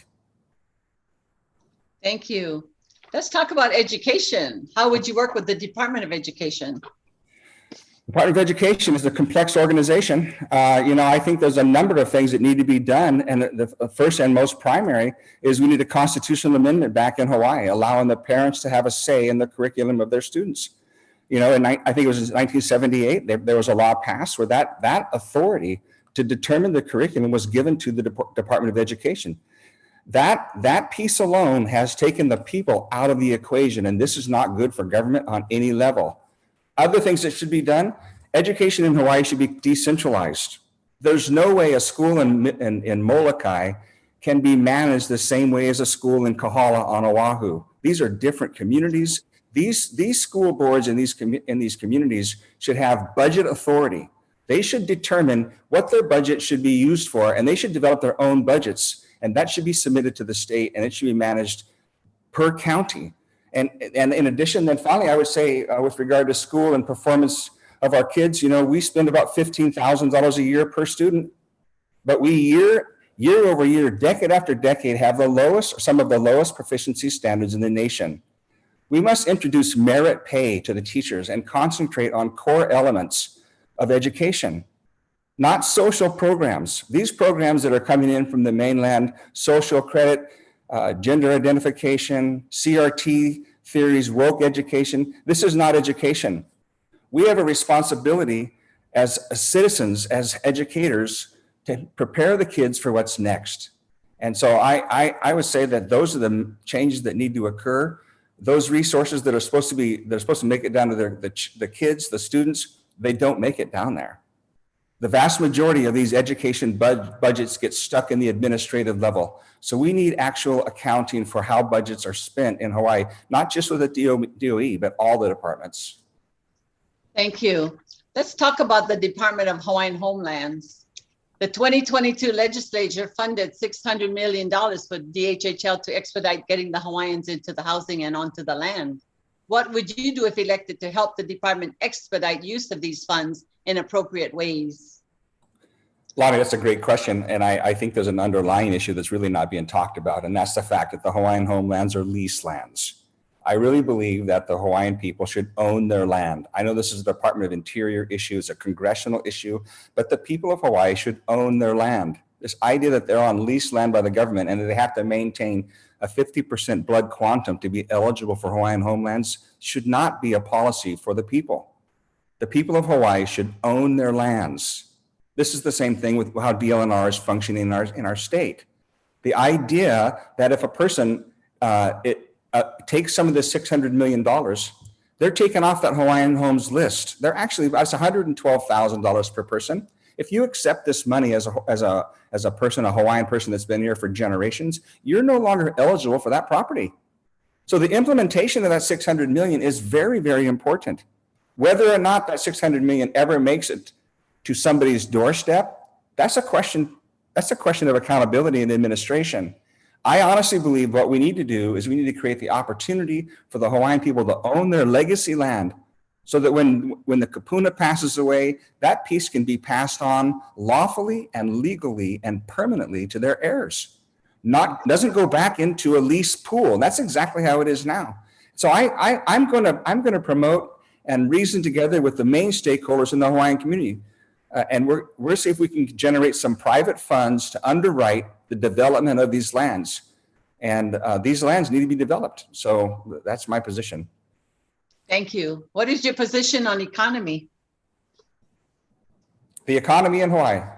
Well, I happen to agree with the doctor on the previous call to some degree, and that is we need private industry to pick up the slack. The economy in Hawaii is suffering because we put all of our eggs, you heard the proverbial eggs in the basket, the tourism basket. the resources generated from the tourism basket. What we really need in Hawaii is we need a diversified economy. I mentioned it earlier about local produce, dairy, poultry, beef, but we also need high-tech industry here. Our location globally, because of its time zone, we are ideally located to be a hub, a high-tech hub. We should have government-private partnerships attracting high-tech industry here so that when the kids go to school, they can actually get a job here. Those kinds of jobs can be managed and they'll be beneficial for generations. They're not just for a short-term fix, but they'll actually create projects that will generate resources for the people. Thank you. Thinking about infrastructure, what are your thoughts on capital improvement projects? Well, you know, we need capital improvement project, but we don't need the one we have now. I can tell you that. This, and I feel exceedingly bad for the folks that live on the neighbor islands who are underwriting and will forever be underwriting the rail. Capital improvement projects, I think that we need. I think we need scalable desalinization. I think we need it on Maui, Molokai, on Oahu. There is deep water wells on the Kona side, the west side of the Big Island, but we need capital improvement projects that are long range, thoughtful, and scalable. But we don't have to create these projects. There's currently over 20,000 desalinization industries around the world now. Wisdom just says, let's go out and find out what works in another state, in another country, globally. Let's find out what works and bring them to Hawaii. Let's implement policy that actually works. This is what's missing with our planners here. So many of our planners here and the decisions that are made are about appeasing stakeholders. They're not actually thoughtful policies for the people. We need long-term energy. We need water resources. We need hydrogen power. We need hydrogen electric power. And fusion, I believe fusion is around the corner. Maybe 10, 20 years, but fusion power is the binding of atoms. It's not nuclear power. But these are the kinds of things that we need for Hawaii for a true sustainable future. Thank you. So for administrative goals, as governor, you will be tasked with appointing numerous department heads and deputies. How do you plan to make these selections, and what do you look for when selecting key cabinet and staff members? I love that question because oftentimes as a businessman, I've hired many people over the years. We've been doing this for 40 years. And I've come to realize that over the years that what you hire is character. Tasks and responsibilities and administrative duties can be trained. You can train people, but if you hire character, you hire people who have integrity, who have people of honor, who will not be corrupted, who will actually stand responsible and make hard decisions and speak the truth. Our state is longing for leaders who will just simply speak the truth. We must put in position of leadership, the directors or the deputy directors, the opportunity for people who will sit in there with wisdom. Wisdom is people whose character invites a conversation, who are reasoned together with all people. Truth and wisdom doesn't have an R or a D. It stands alone. We need people who will actually think thoughtfully, make requests about what needs to happen in our various agencies, implement these things, and give the people access to understand why the decision was made, how their resources are being spent. I'm talking about transparency. I'm talking about corruption, how these activities actually happen, and why do certain projects go in the back room one way and they come out in another way? Why? Because of corruption. Corruption is undermining everything that we long for here. It's top to bottom. And so we need people in positions of authority that have integrity and that trust, integrity, and honor. And there's a lot of positions. There's 192. So yeah. Thank you. One last question, Mr. Cordery. Please share one specific thing, such as a project or service that you helped start or have dedicated a lot of time to, that you think demonstrates or clarifies why residents should vote for you as our next governor. I'll share a couple of things. I've been married 41 years, and my wife and I love each other more than ever. And our kids honor us, and they're responsible citizens. I think there's no greater measure. But from a practical standpoint, I've worked with numerous nonprofits and schools who have great vision. They're not DOE schools, they're private schools. They have great vision, they have great plans, but they don't have great finances. And I'll work with these organizations for 1, 2, 3, 5 years, working through modeling, value engineering, research, making sure that their core dreams are achieved. And this process has been so rewarding, not just for myself, but for them as well. So thank you, Lani. Thank you, James. Thank you, Mr. Cordery. Aloha. Thank you, Mr. Cordery. We'll give you one more minute to kind of wrap things up if you want to share any last remarks. So please go right ahead. James, thank you so much. I just want to say that how honored I am to have lived here since 1980, 81. I can tell you that these seasons have brought great deal of experience, understanding what it means, kama aina, understanding the heart of the people. And I bring courage and honesty to this office. I will stand for the people. I will not bend. I have stood for the people on the streets of Waikiki for 2 years, and it hasn't always been popular, but it's always been for the liberty of the people. It's always upheld the Constitution and the civil rights of the people. And I will bring that kind of integrity to government. Not to mention, I bring great experience as a general contractor. All the aspects of government, the formulating of policy, the understanding of vision, the implementation of resources, timelines, all of these things are part of what it means to be a successful general contractor. And finally, I will pray hard and trust God. I honestly know that at the end of the day, if the Lord God does not walk with us as a people, that not only are we going to suffer in every way, but we will suffer socially and spiritually beyond measures that we cannot change. So I just thank you. Thank you for this time. And thank you. God bless you all. Aloha. Aloha, Mr. Cordery. Thank you so much for joining us this evening. Wish you all the best. Aloha. Aloha. All right, moving along here. Thank you, everyone. We have our next guest moving in the room right now, so I appreciate your patience. Aloha, Congressman Kai Kahele. Thank you for joining us. I'll make sure you're unmuted there, and then if you could give yourself a 2-minute self-introduction, that'd be amazing. Thank you for joining us. Aloha, James, here in Los Angeles, on my way back to Hawaii after a very productive week in Washington, D.C.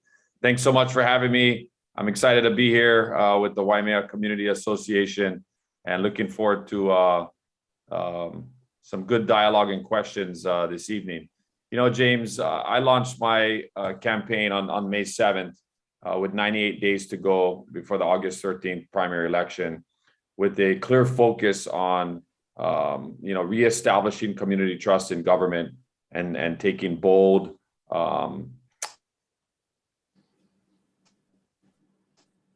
action to put our state in a new direction. A great experience and a lot of I'm looking forward to bringing back to Hawaii. And the relationship I've been able to build, institutional knowledge I've been able to gain that is a great value to the state of Hawaii, especially in light of a historic investment in our nation's infrastructure and almost $2.8 to $3 billion that will be coming to the state in hard infrastructure over the next 5 years. That really needs a champion and someone to lead the state to get this important infrastructure investments out into our local economy. And so anyways, great to be here and thanks so much. Looking forward to the questions. Absolutely. So we're going to welcome in Lani once again, and she'll fire away with a bunch of questions for the next 16 minutes here. So welcome, Lani. Thank you for asking the congressman here. Aloha, Congressman. Welcome. Mahalo for joining us this evening. Aloha. Mahalo. Let's start out with how you would address the cost of living, the rising cost of living here in the state that forces so many to leave the state. You know, it is a major issue for Hawaii right now. It's not just the cost of living, it's also the cost of doing business. It's inflation. It's the pain that many of our residents in Hawaii are feeling at the pump right now. We have gotten to a point in Hawaii where people have lost hope and they don't feel like this is an economy that they can thrive in. And we have currently the largest out-migration of Hawaii residents that are moving to the continental United States. And it's largely because our gross domestic product, the economy, which is about a $95 billion economy, year over year has been growing at a rate of less than 2%. Our cost of living is growing year over year at an average rate of 4%. And so that math equation just does not work out for local families and is an unsustainable economic model for Hawaii. At its core, Hawaii's economy is classified as a mature economy, which means our growth of the existing economy without major intervention is nearly impossible, and it's going to continue to grow at 2%. So the key to our future is to pivot our economy to one that functions more harmoniously with Hawaii, its people, and its place. And it will require innovative thinking. It will require working together with the business community. It's all about jobs and good paying jobs, and making sure local families can, raise their family here, look at Hawaii as a place where they can educate their children, and their children, when they graduate from high school and they decide what career path they want to take in their life, feel that there's a job that they can live here in Hawaii and afford a home and be able to raise their families. And so, those are some of the things that I think that, at its core, we need to do is to grow the economy. Mahalo. As governor, what is your vision for agriculture?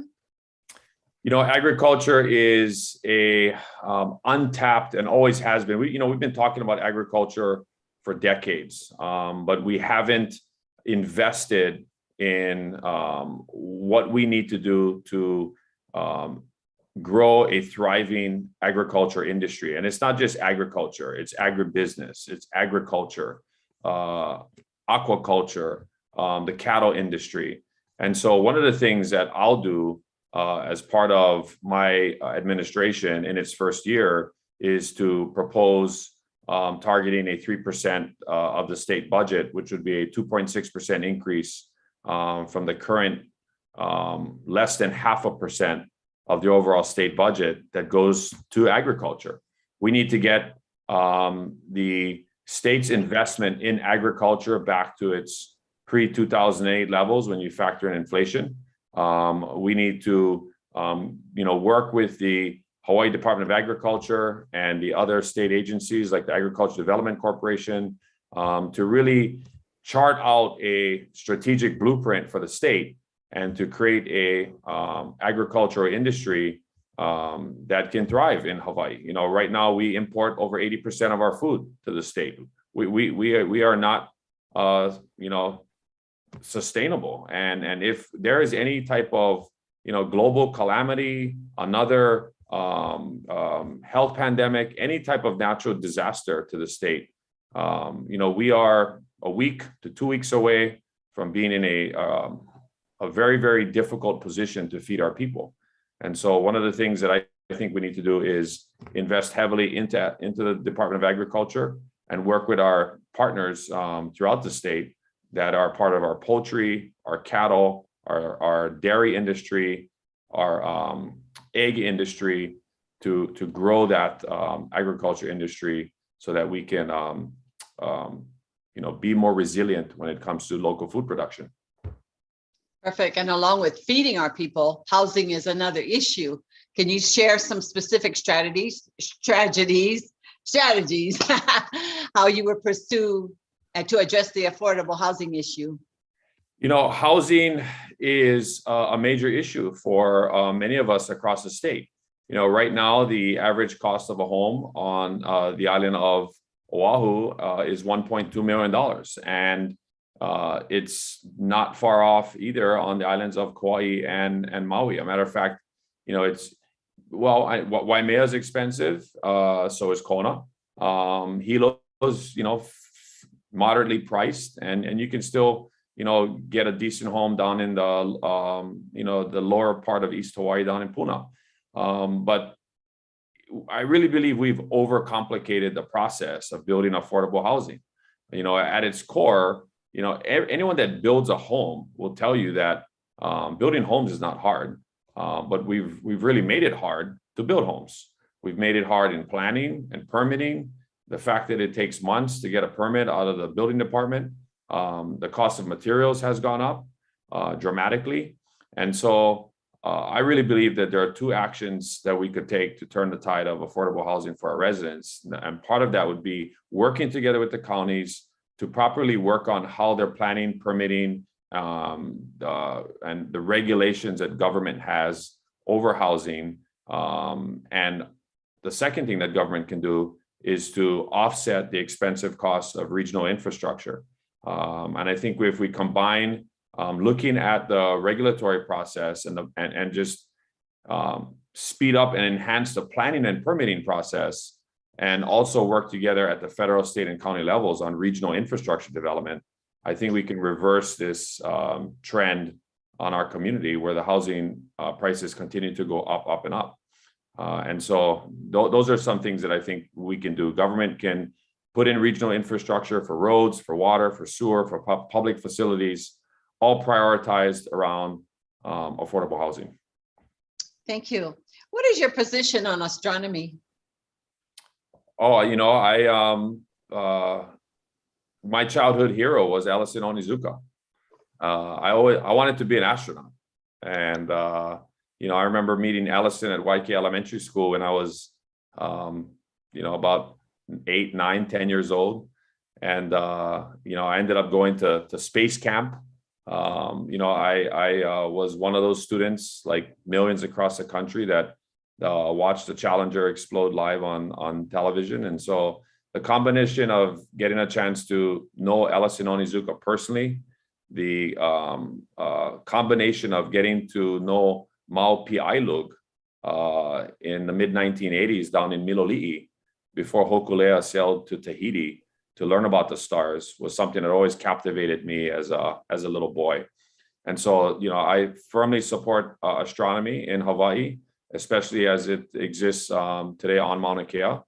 And, you know, Hawaii plays a critical role in astronomy for the mere fact that our ancient Native Hawaiian ancestors and those that migrated to the Hawaiian Islands did so via the stars. They were the greatest navigators and astronomers of their time. They were the astronauts of their generation, of their time. And so, you know, as a Native Hawaiian, I think there is a strong connection to the stars, and is one that I see great value in for Hawaii. Talking about education, how will you work with the Department of Education? Well, you know, the greatest and most important responsibility the governor of Hawaii has when it comes to education is appointing the Board of Education. In the first 6 months of the next term for whoever serves as governor of Hawaii, that governor will be appointing 3 new members to the Board of Education. And so I really feel like the most important thing I'm going to do in the first 100 days in terms of education is make sure that I can review and nominate 3 new members to that Board of Education that have the same vision, values that I have as somebody who is a product of Hawaii's public education system. You know, I'm a proud product of Waiakea and Hilo High School. I graduated in 1992, went to HCC, UH Hilo, and graduated from UH Manoa with a degree in education. My original career plan was to be a PE teacher. Came back home to Hilo, got certified as a substitute teacher, and taught in Hilo public schools for 2 years. You know, 2 of my sisters and my brother-in-law are both teachers in the DOE. And so, you know, I feel like I have a pilina and a kuleana to help grow our public education system. You know, my wife and I made a conscious decision to continue to educate our 2 daughters in the public education system. They go to a public charter school, Navahio Kalani Opu'u, you know, one of the top Hawaiian immersion schools in the state that emphasizes culture, place-based education. And so, you know, we have an opportunity as parents to understand the challenges that Hawaii's public education system and our teachers deal with every single day, because our kids are part of the public education system. And I think that's something that is an important value to have if you're an elected official.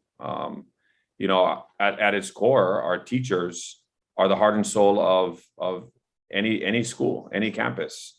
And so I really believe there's things we need to do within the Department of Education regarding facilities. I'm a strong supporter of early childhood education and universal preschool, something I helped champion and worked on as part of the House Democratic Caucus in the Congress.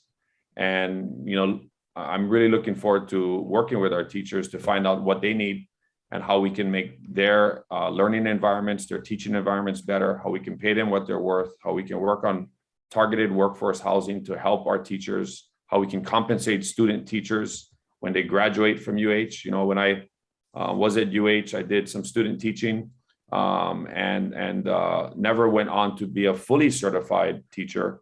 But I know that many of my classmates that had to go do student teaching weren't getting paid to be student teachers. And so that's one of the things that I think we need to address so that we can recruit from within.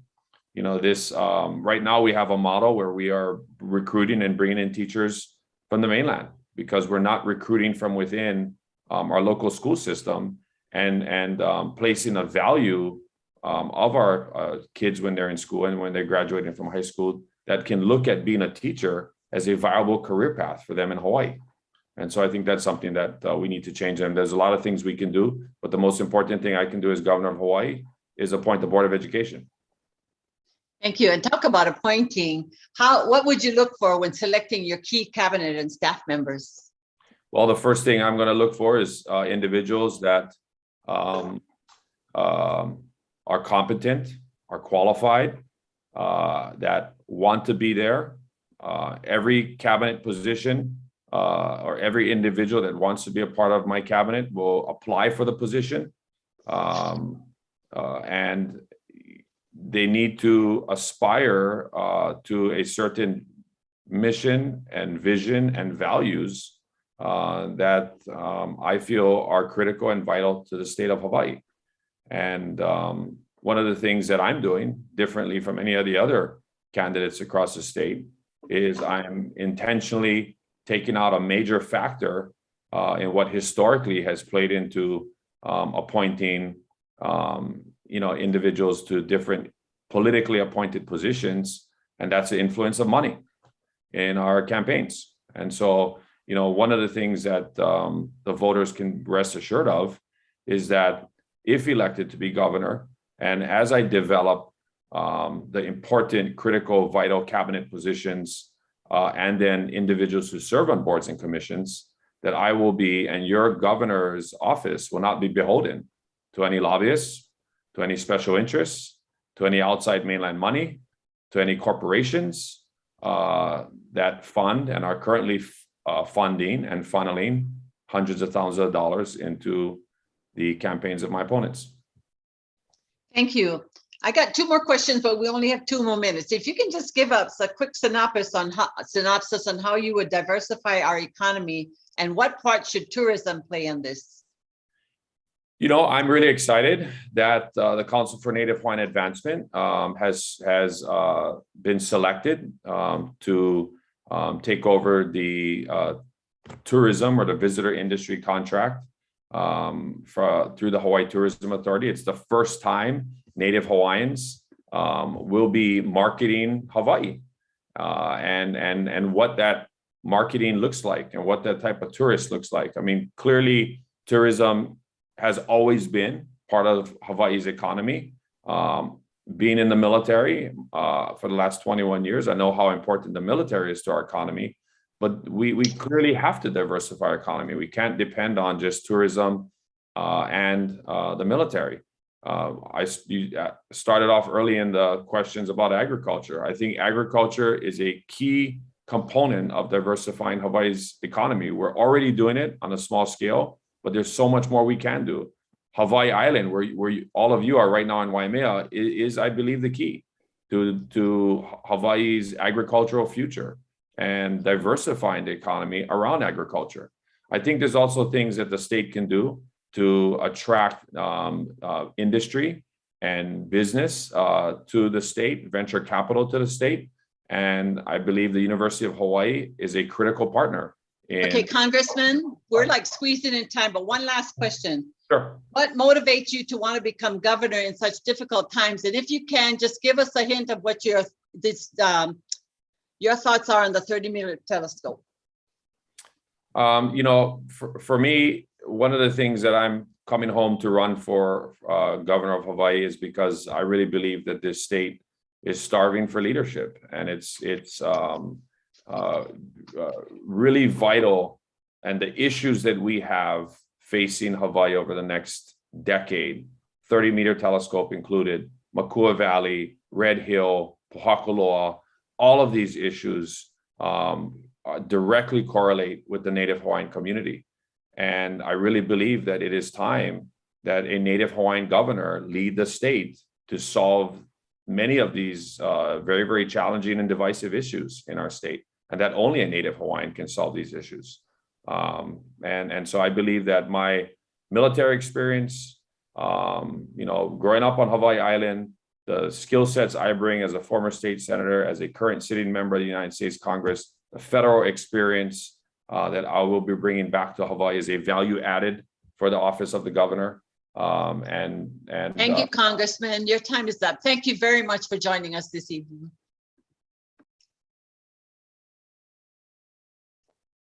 James, you're muted. Thanks, Lani. All right. Thank you, Congressman, for joining us. It's good to see you on here. All right. We have a little bit of a reprieve before our next candidate. So we're going to do kind of a recap of elections and look over some maps possibly.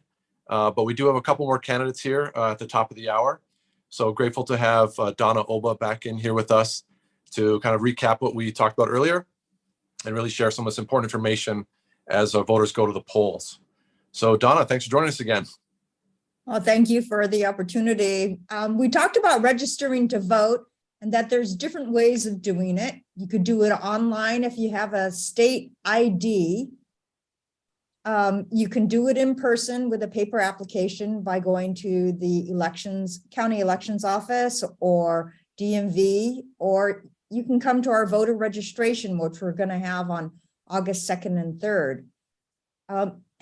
And Hawaii is pretty great at being able to register to vote right when you're going to vote. So right before you get that ballot, you can register to vote. And there's a lot of different ways to vote. So that's the next slide. You can, as I said, you can vote in person on election day, but we also have early voting, which is the 10 days preceding election day. You can vote from slightly reduced hours, 8:30 to 4, no Sundays, of course, and then on election day, it's from 7 in the morning to 7 p.m. The advantage is that you can vote. It does have electronic voting, so it is accessible for those who might need that. But there's only 2 locations, one in Kona and then one in Hilo. And we also have a vote by mail, and everybody will be mailed a ballot who's registered by July 26th.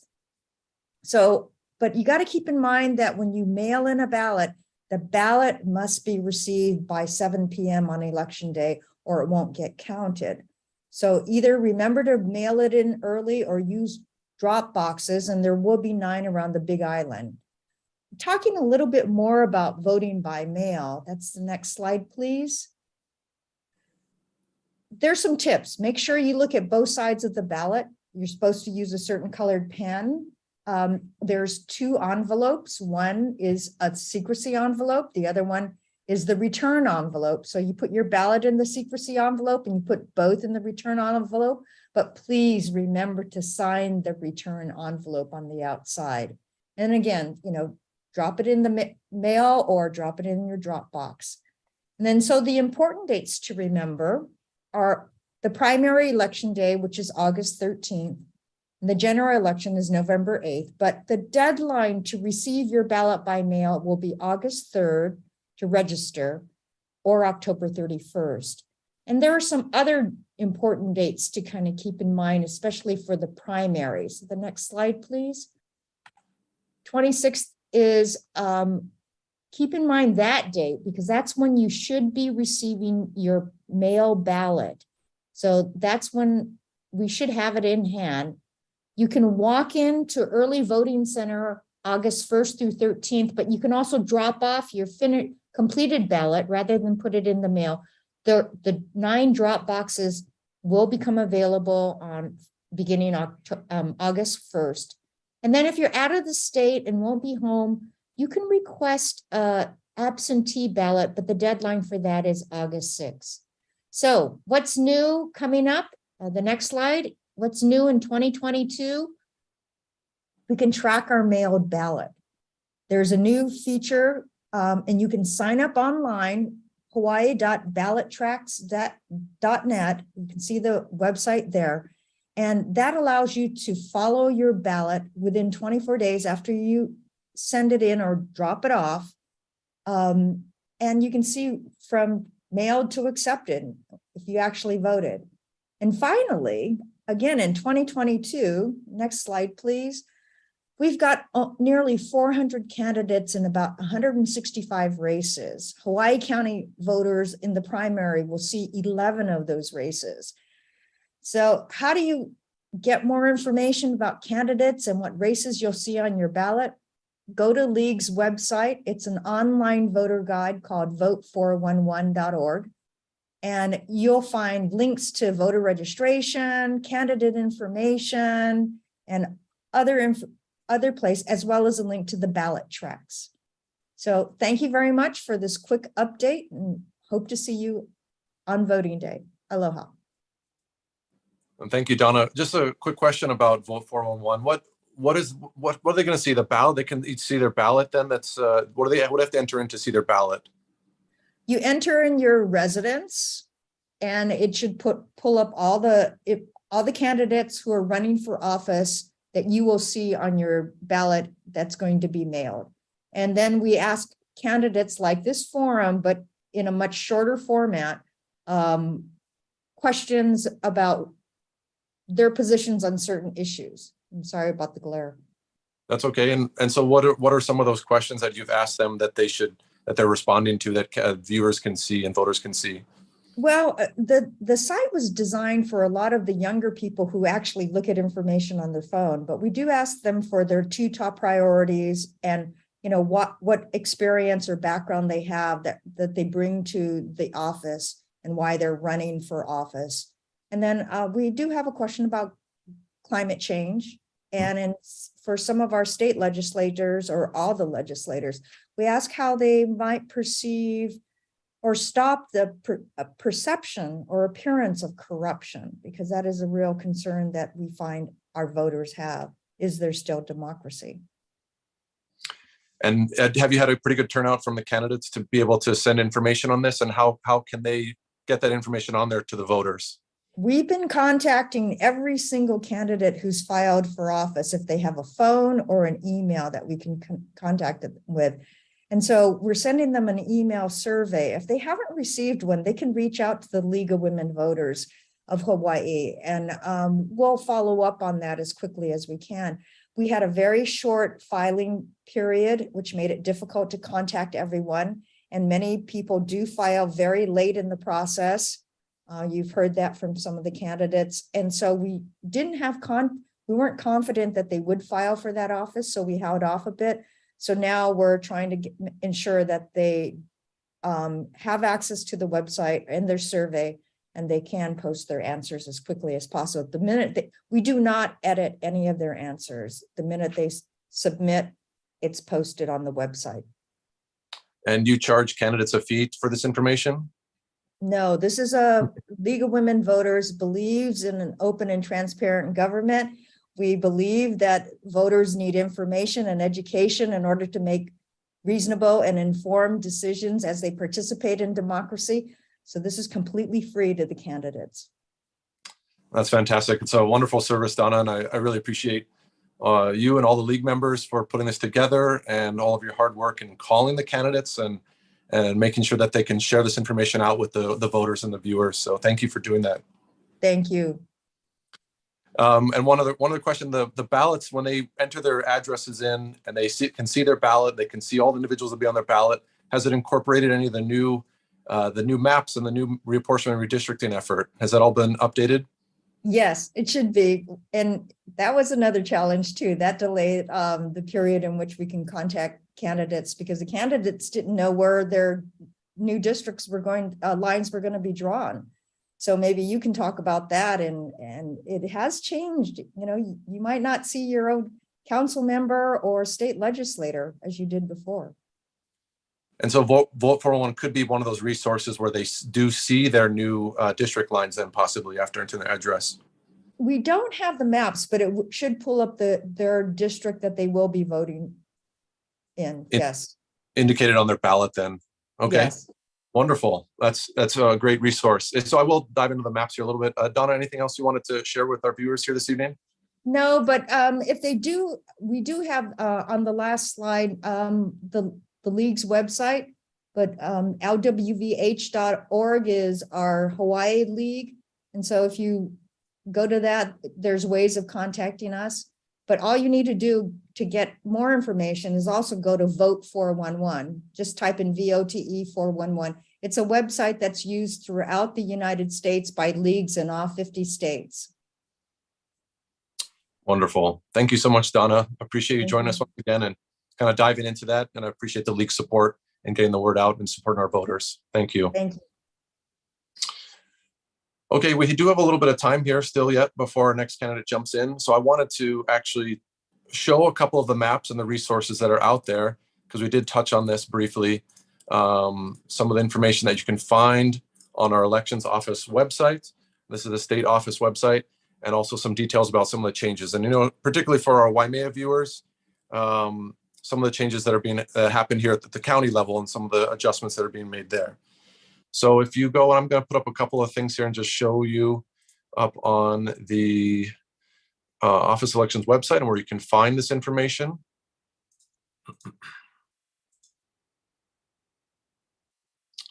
All right, so if you're just curious, this is where a lot of the information you can find about the candidates, their candidate filings, their reports, any financial statements, as well as a lot of other resources about how you register to vote. And Donna did talk about this, and it takes you right to these sorts of locations where register to vote here. And all these links up here help direct and guide viewers and voters to these locations.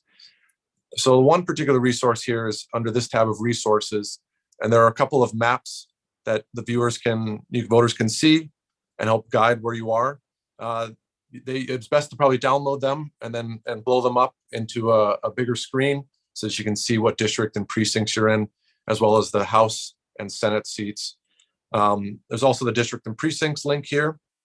And I'm going to show you a couple of those maps here, particularly for our Waimea viewers and North Hawaii and South Kohala area here. All right, so I'm just going to switch over here.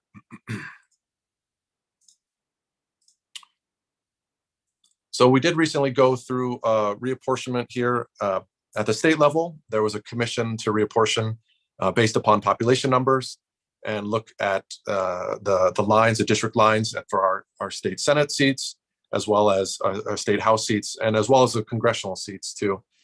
So this map here shows the reapportionment, and this is just an example, but this is of Waimea and the surrounding communities along Hamakua, South Kohala, and of course North Kohala, that really explains and details as best as possible the district lines that have shifted and changed here from the State Reapportionment Commission effort.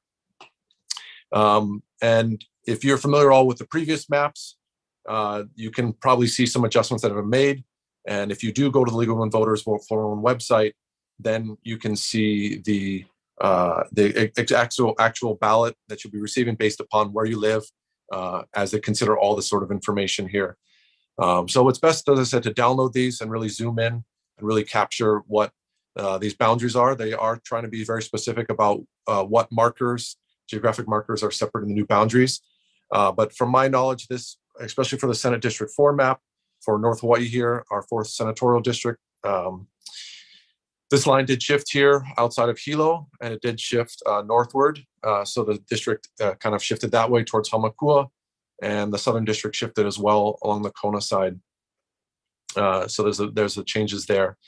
Now with the House District, this was a big change, and there was a bit of a back and forth on this at the state reapportionment, as well as from community members across the state to really weigh in on this process, not just with this House seat, but also with the state Senate seat and this reapportionment effort. This here indicates the new House District 8 that was carved into the Hawaii Island. Originally we had 7, and now we've gained an 8th House seat based upon population changes. And this was a point of contention and a big discussion at the state reapportionment effort. And some of the changes that, if you're familiar with this district at all, that used to be 7 is now 8. Most of it has more or less remained the same along the eastern boundary. But if you look and zoom in towards the southern side of this district, it has shifted northward away from Kalawa and the Kaloko area in North Kona there. So it's actually shifted as close as possible to Waikoloa Village, along using Waikoloa Road as one of those boundaries. And then it also did scoop up into towards Spencer Beach and Kawai'i, and kind of at a juncture there with Kawai'i Road, Okonipuli, and Queen Mamaloa Highway. So that's where that kind of juncture is there. So those are some of the bigger changes there to the district seat there for the House seat. And these are all available for you to download and view there. There are also some other maps on there. They are in a black and white. They're a little bit harder to decipher, but this does talk about the whole island, and it really dives into what were the precinct levels, as well as all the congressional seats, and has numerical codes for all of that. And then the last thing, and our guest is just about to join us here, the last thing I wanted to touch on was the reapportionment that happened at the county level. And some of the maps are yet to be really, I think, updated and shown on the county level, but there is a resource there that you can find through the Hawaii County redistricting effort. And it highlights some of the changes that were made to the 9 council seats for here on the Big Island. And there were some changes there, and it does dictate and highlight some of the deviations and the populations for each of those districts. This is a resource that can be made available. We can put it up on the WCA website for you to view and check in on, and check your address and those sort of things. Well, that's about enough of me talking about redistricting and reapportionment, but I appreciate everyone staying on here for that, and we'll make those resources available. We have our new guest joined us here, so we'd like to welcome her in here. We have Miss Heidi Tsuneyoshi, and I'll just make sure she's good to go here. All right, welcome, Miss Tsuneyoshi. Thank you so much for joining us. We'll let you kick it right off and give you a 2-minute self-introduction. Please take it away. Thank you so much. Aloha and good evening, everyone, in between meetings. So calling in from my car, but I'm so grateful for the opportunity to speak with you folks this evening and share a little bit about myself. My name is Heidi Tsuneyoshi, and I currently serve as the council member on Honolulu City Council for District 2. And District 2 starts from, if you know Oahu, starts in Milani Mauka and goes through Wahiwan, handles a lot of North Shore, which is the rural parts of Oahu, and comes to Kahalu. And so having been able to represent such a diverse area, and having the rural areas and areas that are many times underserved by feeling like urban Honolulu gets everything, very have been and continue to be very focused on making sure all voices are heard, that everyone is represented equally, and that everyone has the opportunity to resources that their community needs. So I was very excited to be able to serve in that capacity for the past a little over 3 years now. Before that, I served as a staff member for the previous council member, which led me into my run for council. And my background is in mental health services. I've worked in transitional and homeless shelters, women's prisons, early education, and was a coordinator for a statewide child abuse prevention program. So all of my career has been focused on public service, and that's really what I see my job as within the government to be. I don't like to say politician, but really a public servant for the people. Excuse me. I'm also a mother of 2 girls. My girls are 24 and 22. And so what really inspires me and has moved me to run for governor is the understanding that a lot needs to happen to ensure that our future generations are able to live here, that we leave a good place for them to be able to live. So my campaign is focused all around for the people, for our land, and for our future, and really want to focus the most on being a governor who brings local style government, which is more hands-on in your community, to the highest level of the state. And so really looking forward to doing things like this, coming out, talking stories, seeing what the needs are. And thank you again for this opportunity. And thank you so much, Ms. Tsuneyoshi. And I'm going to pass it over to one of our board members, Jeremy Madrid, to really dive into some of these tough questions and issues. So Jeremy, please take it away. Hi, Heidi. It's so nice that you're with us tonight, and looking forward to some of your thoughtful, unique answers. So first of all, what I'd like to ask is how you're going to put together your team. If you're elected governor, you'll be tasked with appointing numerous department heads and deputies. How do you plan to make these selections, and what do you look for when you're selecting these key cabinet positions? Thank you so much. That's a very good question, and thank you for that. Building a good team that's really has all the same heart for the people and for our future is going to be my focus, and want to do that building of the team in a very open and transparent way. So we'll be putting out a call to everyone who's been involved in the type of work that needs to happen, and see what they've done and see what they are focused on, and build the team that way. So not about being who you know or who you've been connected to, but really looking to what you've been doing, what your heart is for the people, and building a team that's all about that. So that is one of my main focuses, and something that I really feel is going to make it possible to do all that we have to do, is to get the people with the right heart. Wonderful. Well, the next piece, once you get your team together, it's going to be important to really kind of focus on one of the topics that's really going around everybody's heads right now, is the cost of living. What strategies will you utilize to address the skyrocketing cost of living here? And it's impacting so many people. I personally know lots of people that have moved away. What do you plan to do? And please be really specific about it. It's important to get the details. I will do that. Thank you so much. So fiscal responsibility in government is one of my main issues, and not just as a saying so, but as what I've been doing as a council member. Many of my family members have already moved away, and my daughters feel like they can't really make a living here. So I'm in the same place with you with all of that. So one of the major things I've seen being on the council for the past 3 years, it's not really an issue of not having enough money, but how money is being spent in government. So really, first and foremost, would make a lot of cuts to things like cost overruns, change orders, consultants, and things that don't really translate to actual actionable items for the people. So first of all, make those cuts so that we really have a much leaner government process, and then really look at all the taxes and how taxes are being levied on the people. Just recently, as we know, the state allowed the counties to add another 3% TAT tax.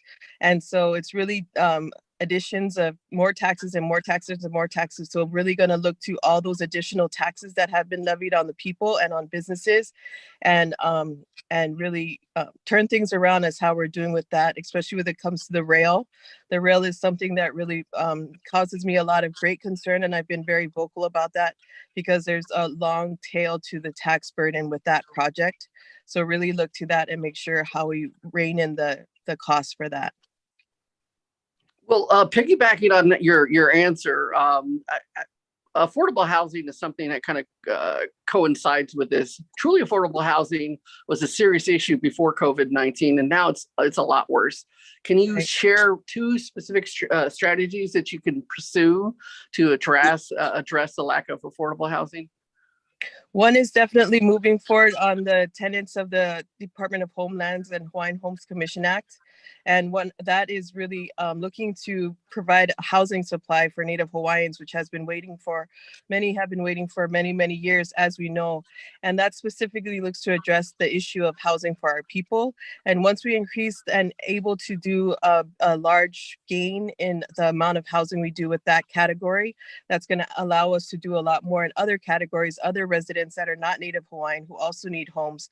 And in that instance, do a moratorium on any development that is a luxury development with a certain percentage of affordable homes and call that affordable housing initiative, which it's not. So here in Oahu, we have a large area in Kaka'ako where a lot of luxury type condos have been approved, and they can do a very small percentage of affordable housing and call that how we're addressing our affordable housing problem. That's never gonna address it. So really approving and working with the counties for their general plans to make sure all developments are truly affordable housing projects, and not and put a moratorium on any other kind of projects, because really that's the only kind of development we should be focusing on right now. Excellent. Upon, the Department of Hawaiian Homelands, in 2022, legislature, they funded $600 million for the DHHL to expedite Hawaiians into housing and onto land. Many agree that adequate funding for DHHL is long overdue, but managing this avalanche of funding will be a huge challenge. What do you do when you're elected? How are you going to expedite this? So unfortunately, what I see happening with this last windfall is a lot of times what happens is there's an issue that people know that has been lacking and has been ongoing for a long time. And what I call it is kind of like a pacifier. So this funding source is kind of like a pacifier to say, here you go, here's some money, we're actually addressing it, we're doing something for you. There's a lot of issues with that money. There's a lot of hurdles that have to be jumped through and a certain timeline that has to be met for that money to be given.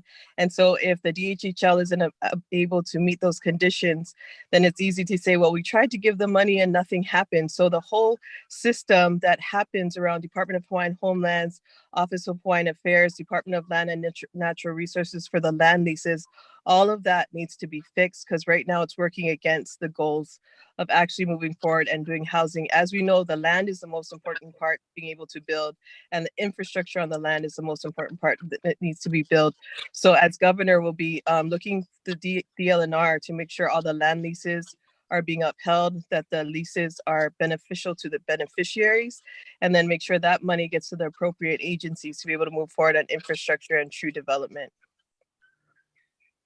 Excellent. Well, upon that, capital improvement projects using low interest bound fundings are extremely important to fund major projects such as hospitals, schools, roads, bridges, constructions, and repair of airports, harbors, parks, etc. The state legislatures set priorities according to the budget. How are you going to work with the legislature to set the priorities, and what kind of criteria is you going to look at? If you have any kind of ideas for Hawaii Island as well. So specifically, as I mentioned earlier, I represent here on Oahu a lot of the rural parts of Oahu, where a lot of times rural Oahu feels like they're left out of the projects, and urban Honolulu gets much of the funding and much of the attention in way of infrastructure projects. So as governor, I'm going to be very cognizant of that and make sure that we balance the budget and projects based on an fair and balanced way to address all communities' issues. So coming in as governor, one of my top issues is to go out to every community, identify the top infrastructure projects that we need to move on, and then not go out to consultants and not do any of those things that take up a lot of time, that eat up time and money in getting projects actually done. And just, if this is the project the community has been asking for a long time, let's move on it, do a design build instead of taking all this time with consultants, and just get projects underway as quickly as possible. Because as council member, I've seen CIP projects languish just because of one consultant goes up, then another consultant goes up, and ends up the project never actually finishes, but we spent millions of dollars on it, but really just for consultants to study it. So that's something that I would definitely address. Thank you. I know your answers are all very thoughtful, and this is all kind of tied in with the economy. You know, in light of Hawaii's extreme reliance on tourism, and because of COVID-19, how do we move to a more diversified economy? And try maybe two specific examples of what we could do to diversify our economy, and specifically what we could do here on the Big Island as well. Sure. Again, going back to my representation of a very diverse area, including a lot of the agricultural lands, when we were in the height of COVID-19, there was a lot of focus on and talk about diversifying our economy, and money and attention was given to jobs in agriculture, and conservation and different things like that. And as soon as tourism opened back up again, that conversation died very, very quickly. So as it goes to diversifying our economy and making sure each community has something that they're working with within their own communities for jobs and for food security and different things, I'll be looking to each community to see where the opportunities are, in specifically in agriculture and any other industry that fits for that community, and provide supports, including infrastructure for agricultural lands, to truly provide every area of our state with the opportunities for diversified jobs, for agriculture, for diversified agriculture, and to make sure we can move forward on our food security issues so we greatly decrease our reliance on imports, because that's a very, very concerning thing for me as well. So I think there's really a lot that we can do. And the reason why I believe we can do all of that is because I've met so many people who are doing great things already, but they're really not being supported in their efforts. Kalo farmers, ranchers, all kind of people who know what to do and know how to do it. They just need support to be able to do it better and at a larger scale. Okay, can you expand a little bit more on agricultural piece? I'm just trying to get a better picture about if we keep being told Hawaii Island has tremendous potential with diversified ag, but it's really slow going, and the farmers here are really frustrated. The Big Island there's a lot of farmers. I'm in a farming community myself, and there's a lot of talk, but it doesn't feel like there's serious support. How do you move things forward? So really the infrastructure part and the ability to really have some security as far as being able to work a piece of land long term, and to collaborative efforts so that everyone that is working a large area of land is able to work together and share infrastructure costs such as water and different things like that. Even the opportunities to have coolers and other things that you need to be able to bring those produce to market, and then have that connection to the business sector to say these are the products that we have, this is what we want to push forward, and really connecting agriculture activities to small businesses, because that's how you create a system of everything working together and eventually everybody being better for it. So making those connections, I see, is the role of government, is not to stand in the way of, but to help the connections for growth in communities and strength and resiliency within communities, because that's how we know we're going to make it through any future, hopefully not crisis that we have. Well, speaking of crisis, I'm not sure how you feel on climate change, but climate change really puts Hawaii at risk. And this ties in with ag as well, because the changing climate means changing agriculture. The sea level could rise. We had the biggest wildfire of all time last year.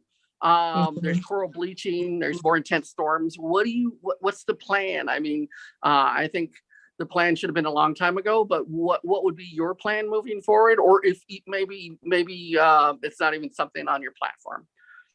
Well, for for climate change, one of the main issues I have is how we're always talking about studying climate change and figuring out how it's changing our homes, but not really doing the action items on how to protect our homes from the effects of climate change. So as an example, much of my community that I represent now is along the shoreline. So as we know, coastal erosion is a huge thing.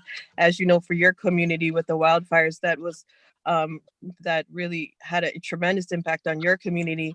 We know things like this are happening. Things like this have the potentials to exist, but how do we protect our homes and our community from those events? So for shoreline erosion, how do we look at a managed retreat to make sure that we help the homeowners know this is the plan should something happen to your home? And same for a community like yours with the wildfires. If there is a wildfire and your home is damaged, your home is unfortunately maybe unsalvageable, what is your options? How is the government standing ready to help you? So I think we need to have a plan on how to help community members once they are impacted by the effects of climate change. And so I know for even the wildfires and for the lava flow and different issues that happen, a lot of residents are still waiting for the help that was promised. And as governor would make sure that those things and funding is already in order, so you don't have to wait to figure out what do I do since this happened. Thank you. I know these questions are pretty rapid fire, and you're doing spectacular. upon the science kind of question, what's your take on the 30-meter telescope? It's a big issue here on the Big Island, Right. as well as probably in the whole state of Hawaii. Mm-hmm. So as a Native Hawaiian, and just as someone who has concerns for when the people stand in opposition to a project based on things that have happened and based on a history of management or lack of management, respect or lack of respect, I actually came to Mauna Kea when was to see what was going on, and really felt that it's time to take a pause. So I'm not in support of the construction of the 30-meter telescope. I do feel that a lot of people say, well, does that mean that you don't support astronomy? I think there has to be a connection made finally to know that when an area is mismanaged and when an area is disrespected and when an area is not being treated in the way that beneficiaries feel it should be treated, then it really calls to those who have been involved in what has happened already to determine what happens going forward. So at this time, I wouldn't support the construction and would say go back to talking to the beneficiaries, talking to the people, and see how we best move forward for the sacred place. Wonderful. Last question. Can you please share one specific, maybe a project, something that you put service into and you dedicated a lot of time to, kind of accentuates your character and your personal qualities? Sure. So one thing that I really am grateful to share and to talk to you about today is the ability to look to every community and to address their specific needs. So as I talked about, I manage 40% of the island here on Oahu, and every community is so different. Every need is so different. So was able to get millions of dollars of money for CI community improvement projects underway. Some communities hadn't had their roads resurfaced in 30 years and they thought it would never ever happen. And just seeing that you're able to get a road repair, another community hadn't had their gym even looked at in over 30 years. Another community had a leaking roof. So was able to do a lot of CIP projects that really make people feel, oh, you see me, you know my community, you know my specific needs, and you came through. And that's what I think people need to see, that you know, not only see what's happening in each community, but you're able to come through and make things better for people in their daily lives. So really working forward on that. It's a long process, as you know, for everybody who's known how government projects works. It takes a lot of time and focused attention to move it from getting the funding to actually getting construction and getting the project done. So I'm very grateful that I was able to be successful in that for my communities, and look forward to doing that for the whole state and just really focus on each community specifically. Thank you. Thank you. Yoshi, we're going to give you 1 minute to kind of say any last remarks you'd like to, so please take it away. Sure. I just wanted to say thank you so very much for this opportunity to speak with you tonight. Feel free to reach out to me. My website is www.heidiforhawaii.com. I look forward to continued conversations if you have any further questions that you may have. But really just to remember that as a gubernatorial candidate and making sure to move forward in the best way, it really is to ensure that we have a place that we can all be proud to call home, and that our kids and our grandkids and our next generations can also call this place home, and that we have a place for them to be that's safe and resilient and that they feel good about living here. So thank you so much for your time. Thank you, Ms. Tsuneyoshi. All the best to you. Aloha. Thank you so much. Aloha. All right. We do have a little bit of a downtime here. We're waiting for our next candidate to call in. So going to keep you online here, and we're going to stay on until the candidates pop in here. Wanted to just update our viewers that next week, Thursday, we're also holding this forum as well for the lieutenant governors, those candidates there. We've established the same criteria as we did for this evening. Those two criteria being that those candidates have filed by the filing deadline, which was Tuesday, the 7th. And the second criteria is that they've, through means of transparency, that they have shown and filed their campaign spending reports through the Campaign Spending Commission, and have and those dictate a positive campaign account balance. So that was the reason why we, just to look at the different field here for the gubernatorial candidates, and we're doing the same for the LG candidates. And then for our viewers, especially those interested in the Waimea area, we're looking at 2 forums to be held in July. The first being on July 7th And we're going to be looking at 3 different seats that evening. That will be Senate District 4, House District 8, and then we're going to look at both of the council seats that impact the Waimea area and affect the Waimea area. That's County Council number 9 and County Council number 1. So that's what we have up lined up for July 7th. And then for July 14th, we're also looking at another opportunity to meet with some other candidates. More detail be to follow on this one, but we're going to hopefully meet with the U.S. congressional seat. So both the U.S. Senator seat and then as well as the U.S. Rep seat for District 2. So the kind of rural Oahu and the Outer Islands for District 2 there. I do apologize. We don't see the next candidate calling in quite yet. So we'll just stay here online until they call in. You're welcome to step away for a little bit if you'd like. Get a drink of water, get something to eat. I understand and thank you for your patience. We've talked about redistricting, reapportionment. We've had some recap on voting and the process that's upcoming this year.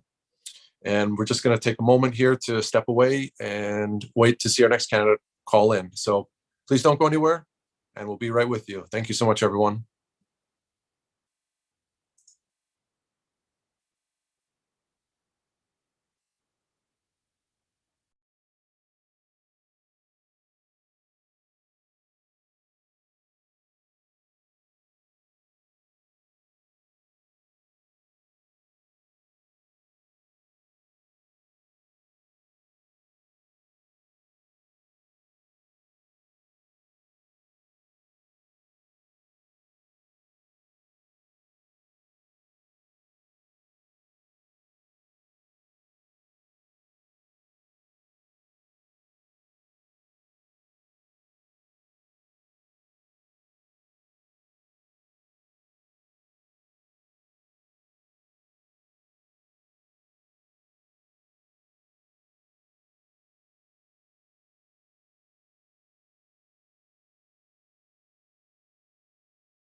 Okay, moving back into things. Sorry about that, everyone. Auntie Lani, did you want to jump on and just talk about upcoming Christmas parade at all? I can give you a moment to kind of discuss that. We're just waiting for one more candidate. They'll be calling in here in a moment. So Lani, why don't you just take a moment to talk about our Waimea Christmas parade? Okay, sure. I'd like to take advantage of this opportunity to say that we are once again going to have a real Waimea Twilight Christmas parade. As usual, it'll be the first Saturday in December. The difference this year, however, is that our route will change. So instead of starting at Church Road like we normally do and coming through town and ending up at the Waimea Park, we're actually going to start at the Waimea Park, come on to Lindsay Road with a left onto Mamalahoa Highway and a right onto Pukalani, and then going down to Alaohia, and we're actually going to end up at the Waimea District Park in the back. This will allow us to have 15 narrator stations. We probably could use more, but we would try for 15. And people will be able to spread out more on that back road and enjoy the parade. So hope you can all join us for our 62nd annual parade. Aloha. Thank you so much, Lani. I really appreciate that. Wonderful. We're really excited to go back out and be in person with Christmas parade in Waimea, and really excited to see the new longer route. That should be fun.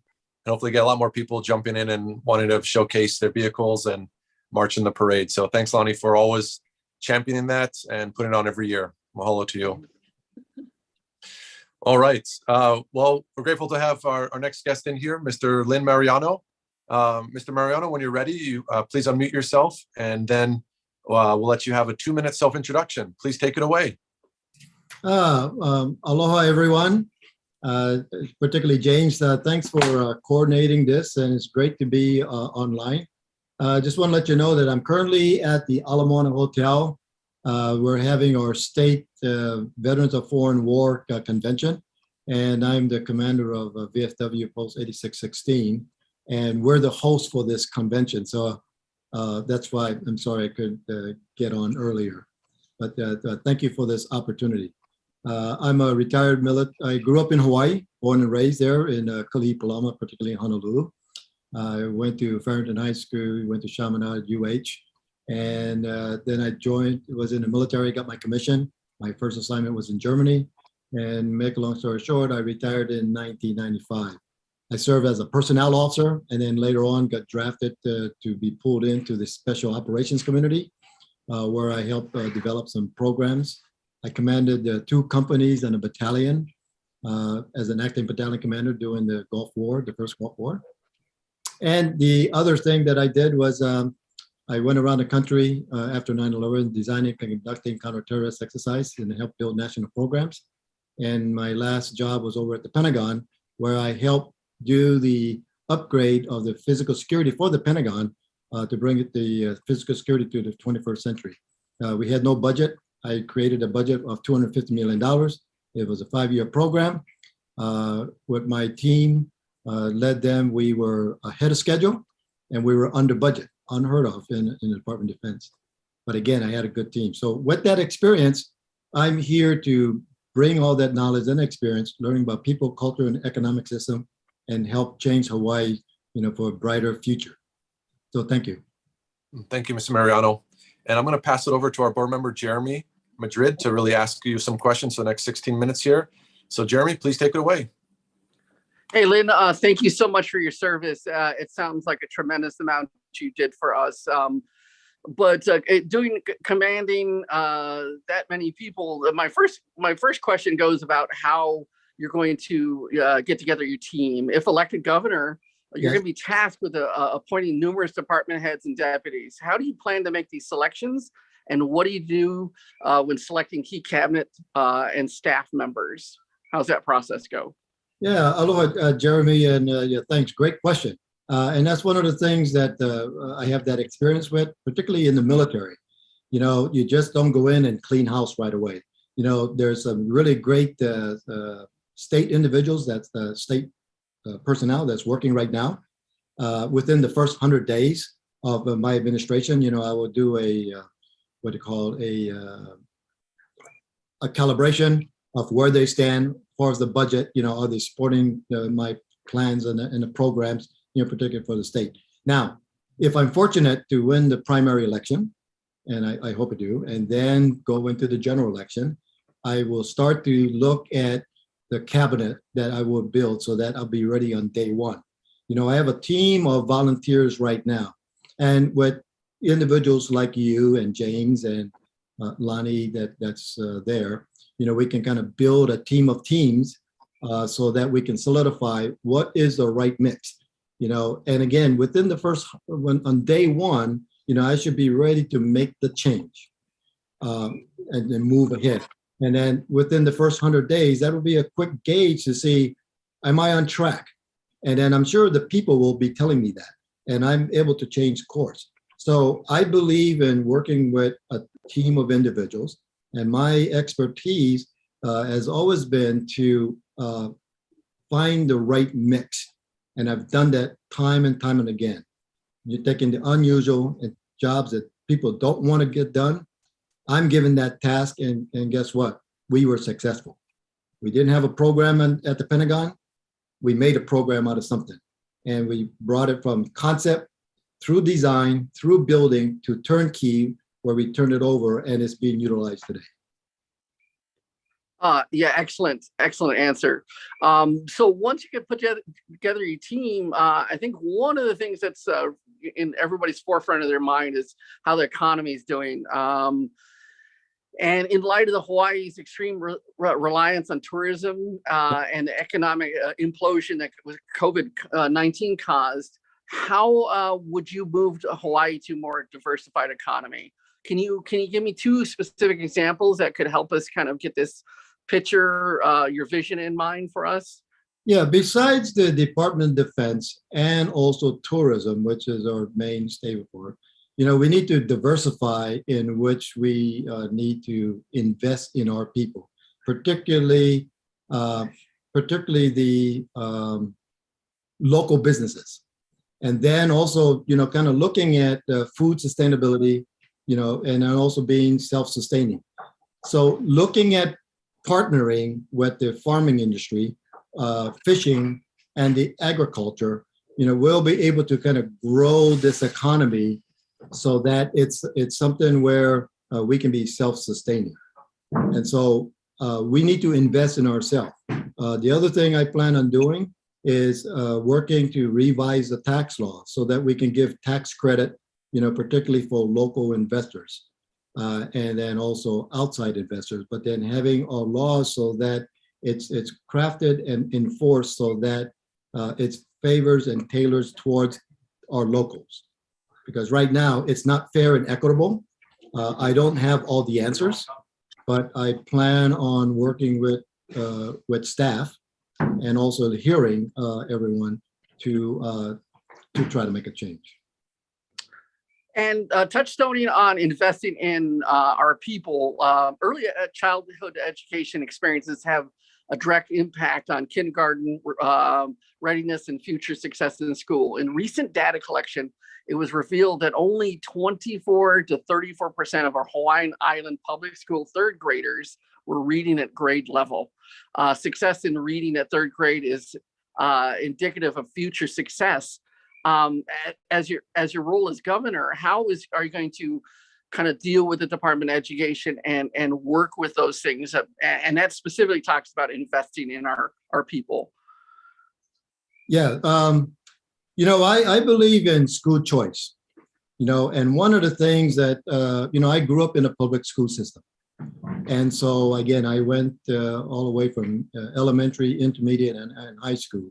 The only private school that I went to was Chaminade University, and then also Golden Gate, which is a private school.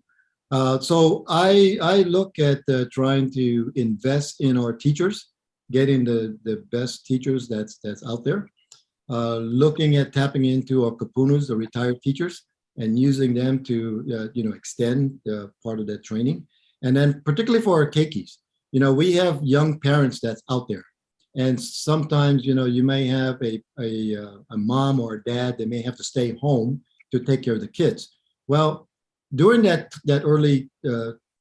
early stages, you know, I would like to invest in providing training for the parents to give them the necessary tools that they can, so they can also train their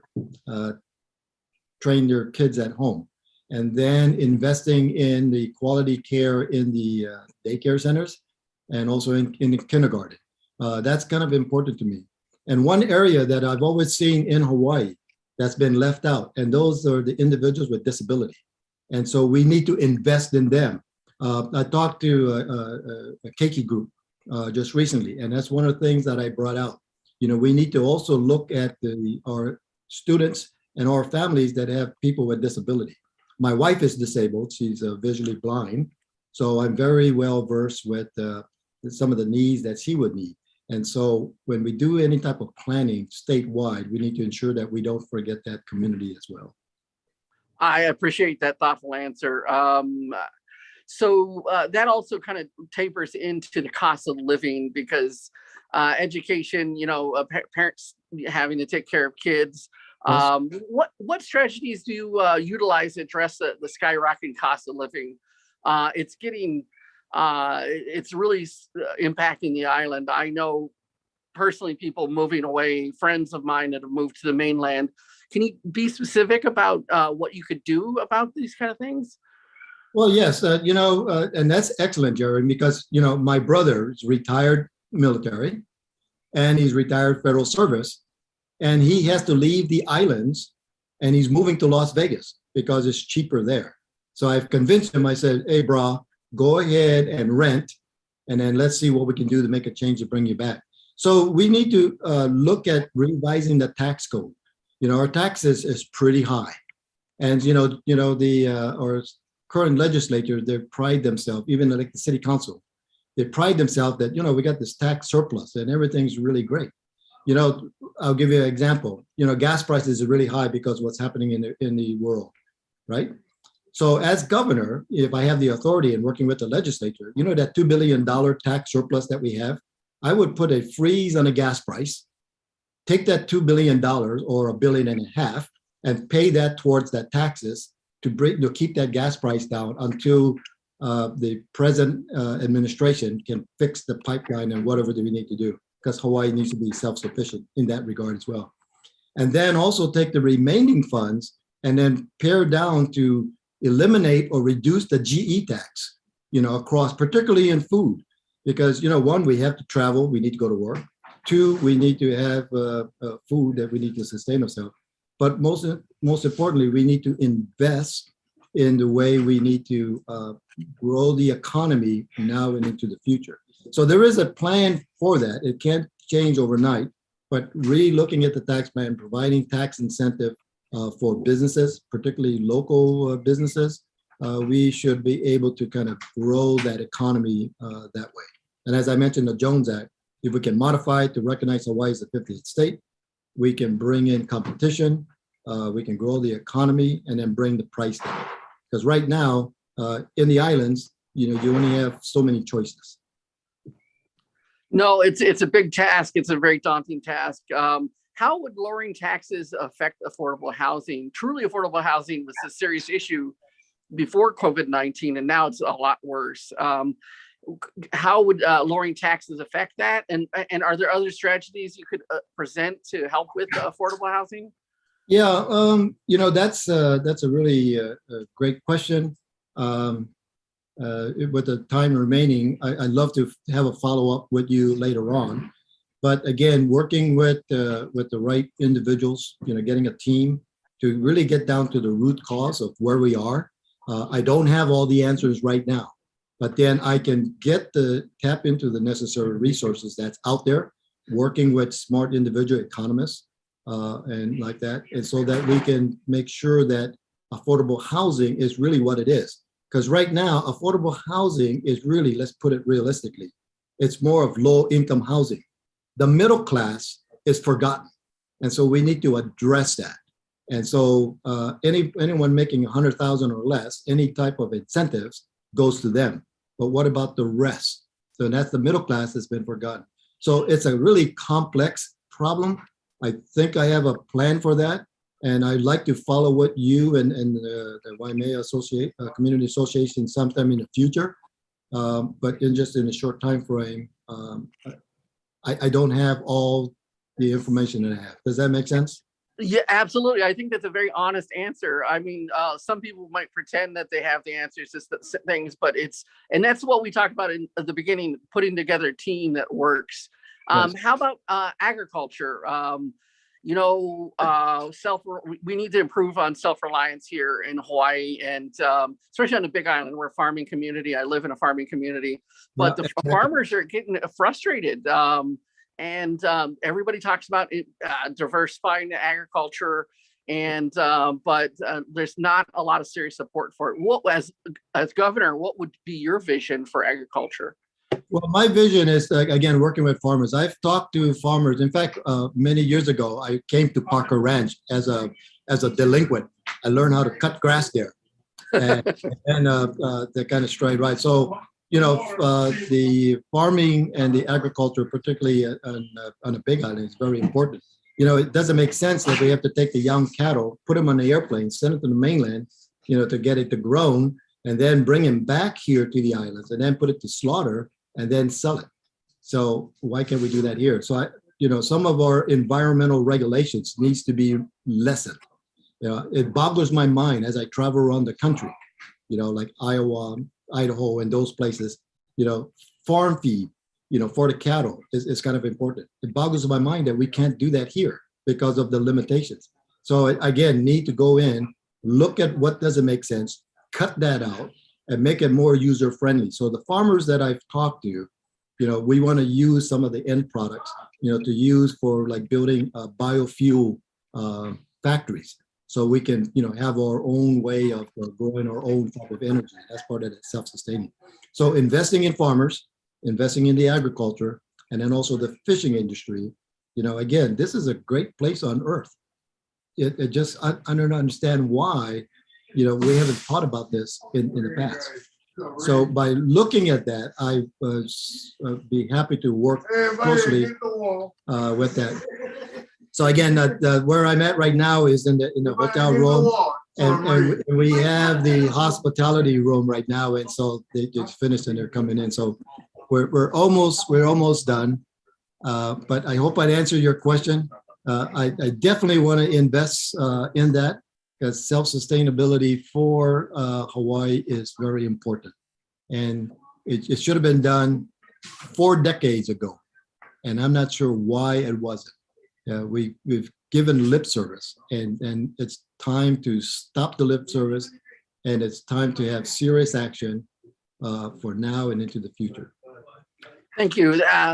A couple more questions. We only got a couple minutes left, but what's your take on the 30-meter telescope? It's a big, it's an item of contention here on the Big Island.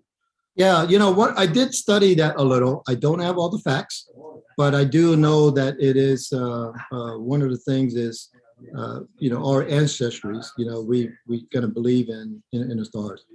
I know that the 30-meter, they went ahead and worked with OHA, to try to get a means to help build that telescope and be good partners along the way. So I don't have all of the facts because I just have what's put in the paper. But I do plan in the next couple of weeks, getting with OHA and trying to find out what the root cause. I'm not sure if you know who Sam King is. Sam King is running for office, and he's running for OHA. And he's well versed in the 30-meter telescope. I know it's a big contention, particularly in Waimea, because you have 2 of it there. And so one of the things I would like to do is come out there, get more information so that I can make an informed decision. For me to tell you a yes or no, I'd be lying to you, and that's not what I'm about. Yeah, appreciate your frankness. Last question, and it's pretty easy. You kind of touched upon this in your intro. Just one specific thing, one project that really kind of can pinpoint who you are as a person and demonstrate, clarifies you being the governor. Yes.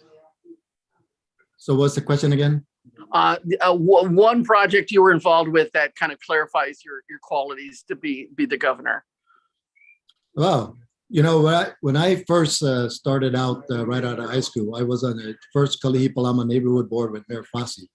And so I was the eyes and ears for that. And based on my leadership skills, I've taken tasks from high school, learn all around in the military and also with the federal service. And so I've taken projects, like I mentioned to you, at the Pentagon. We had no program there. I was brought in to help build it and bring it to the 21st century.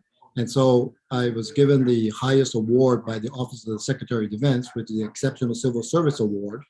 And because I was not only able to brought in the physical security infrastructure for 21st century, but also look at the transportation issues, also the sea burning, chemical, biological, regular, nuclear, and then tie all that in with emergency management, and then form a synergistic team to move things forward. And people did that because they trust me as their leader. And that's why I was able to lead it. And that's what makes me different. Great, wonderful. Thank you, Mr. Mariano. We'll give you one more minute to kind of wrap up and say any closing remarks you'd like to. Please go right ahead. Well, again, I'll keep it really short. I thank you for the opportunity. I'm honored to be here and also to be fortunate to run for governor, because I do care about our state, and I care about the people, and I care about the future. And so the light at the end of the tunnel is not a freight train, but it's the light of hope. So one of the things I would like to do is take a look at my website at marianoforgovernor.org. It's Mariano4, F-O-R, governor.org. And please check out my website for all of my plans and where I stand. And if you like what you see, please join the team. If you think I need to change focus on certain things, then let me know. And I'm always open to learn. So thank you for your time, and I appreciate it. Thank you so much, Mr. Mariano. Really appreciate you joining us this evening. I wish you all the best, and aloha to you. Aloha too. Yeah, thanks. Good questions, Jeremy. Thank you, sir. All right. Well, we're kind of at the end of the evening here. We appreciate everyone joining up and being a part of this call tonight. And we're going to start wrapping things up here. So thanks everyone for joining in and tuning in. It looks like we weren't able to get one of the other candidates that we had promised to be on here, so we apologize about that. And really, before we close tonight, I just want to make a couple of last announcements here. First of all, mahalo nui to all of our candidates who participated in tonight's call. We wish you luck in your candidacy to represent the people of Hawaii. And of course, mahalo to all of the viewers who joined us on the live stream this evening. And we hope this event was informative and gave you a little taste and an opportunity to touch base with some of these candidates and learn about their skills and minds about what they can offer our people here. Next week, Thursday, as I mentioned, we'll be holding a similar forum for candidates seeking your support as Lieutenant Governor. And we hope you can join us again for that evening. And on behalf of the Waimea Community Association, I want to wish you good health, be well, aloha.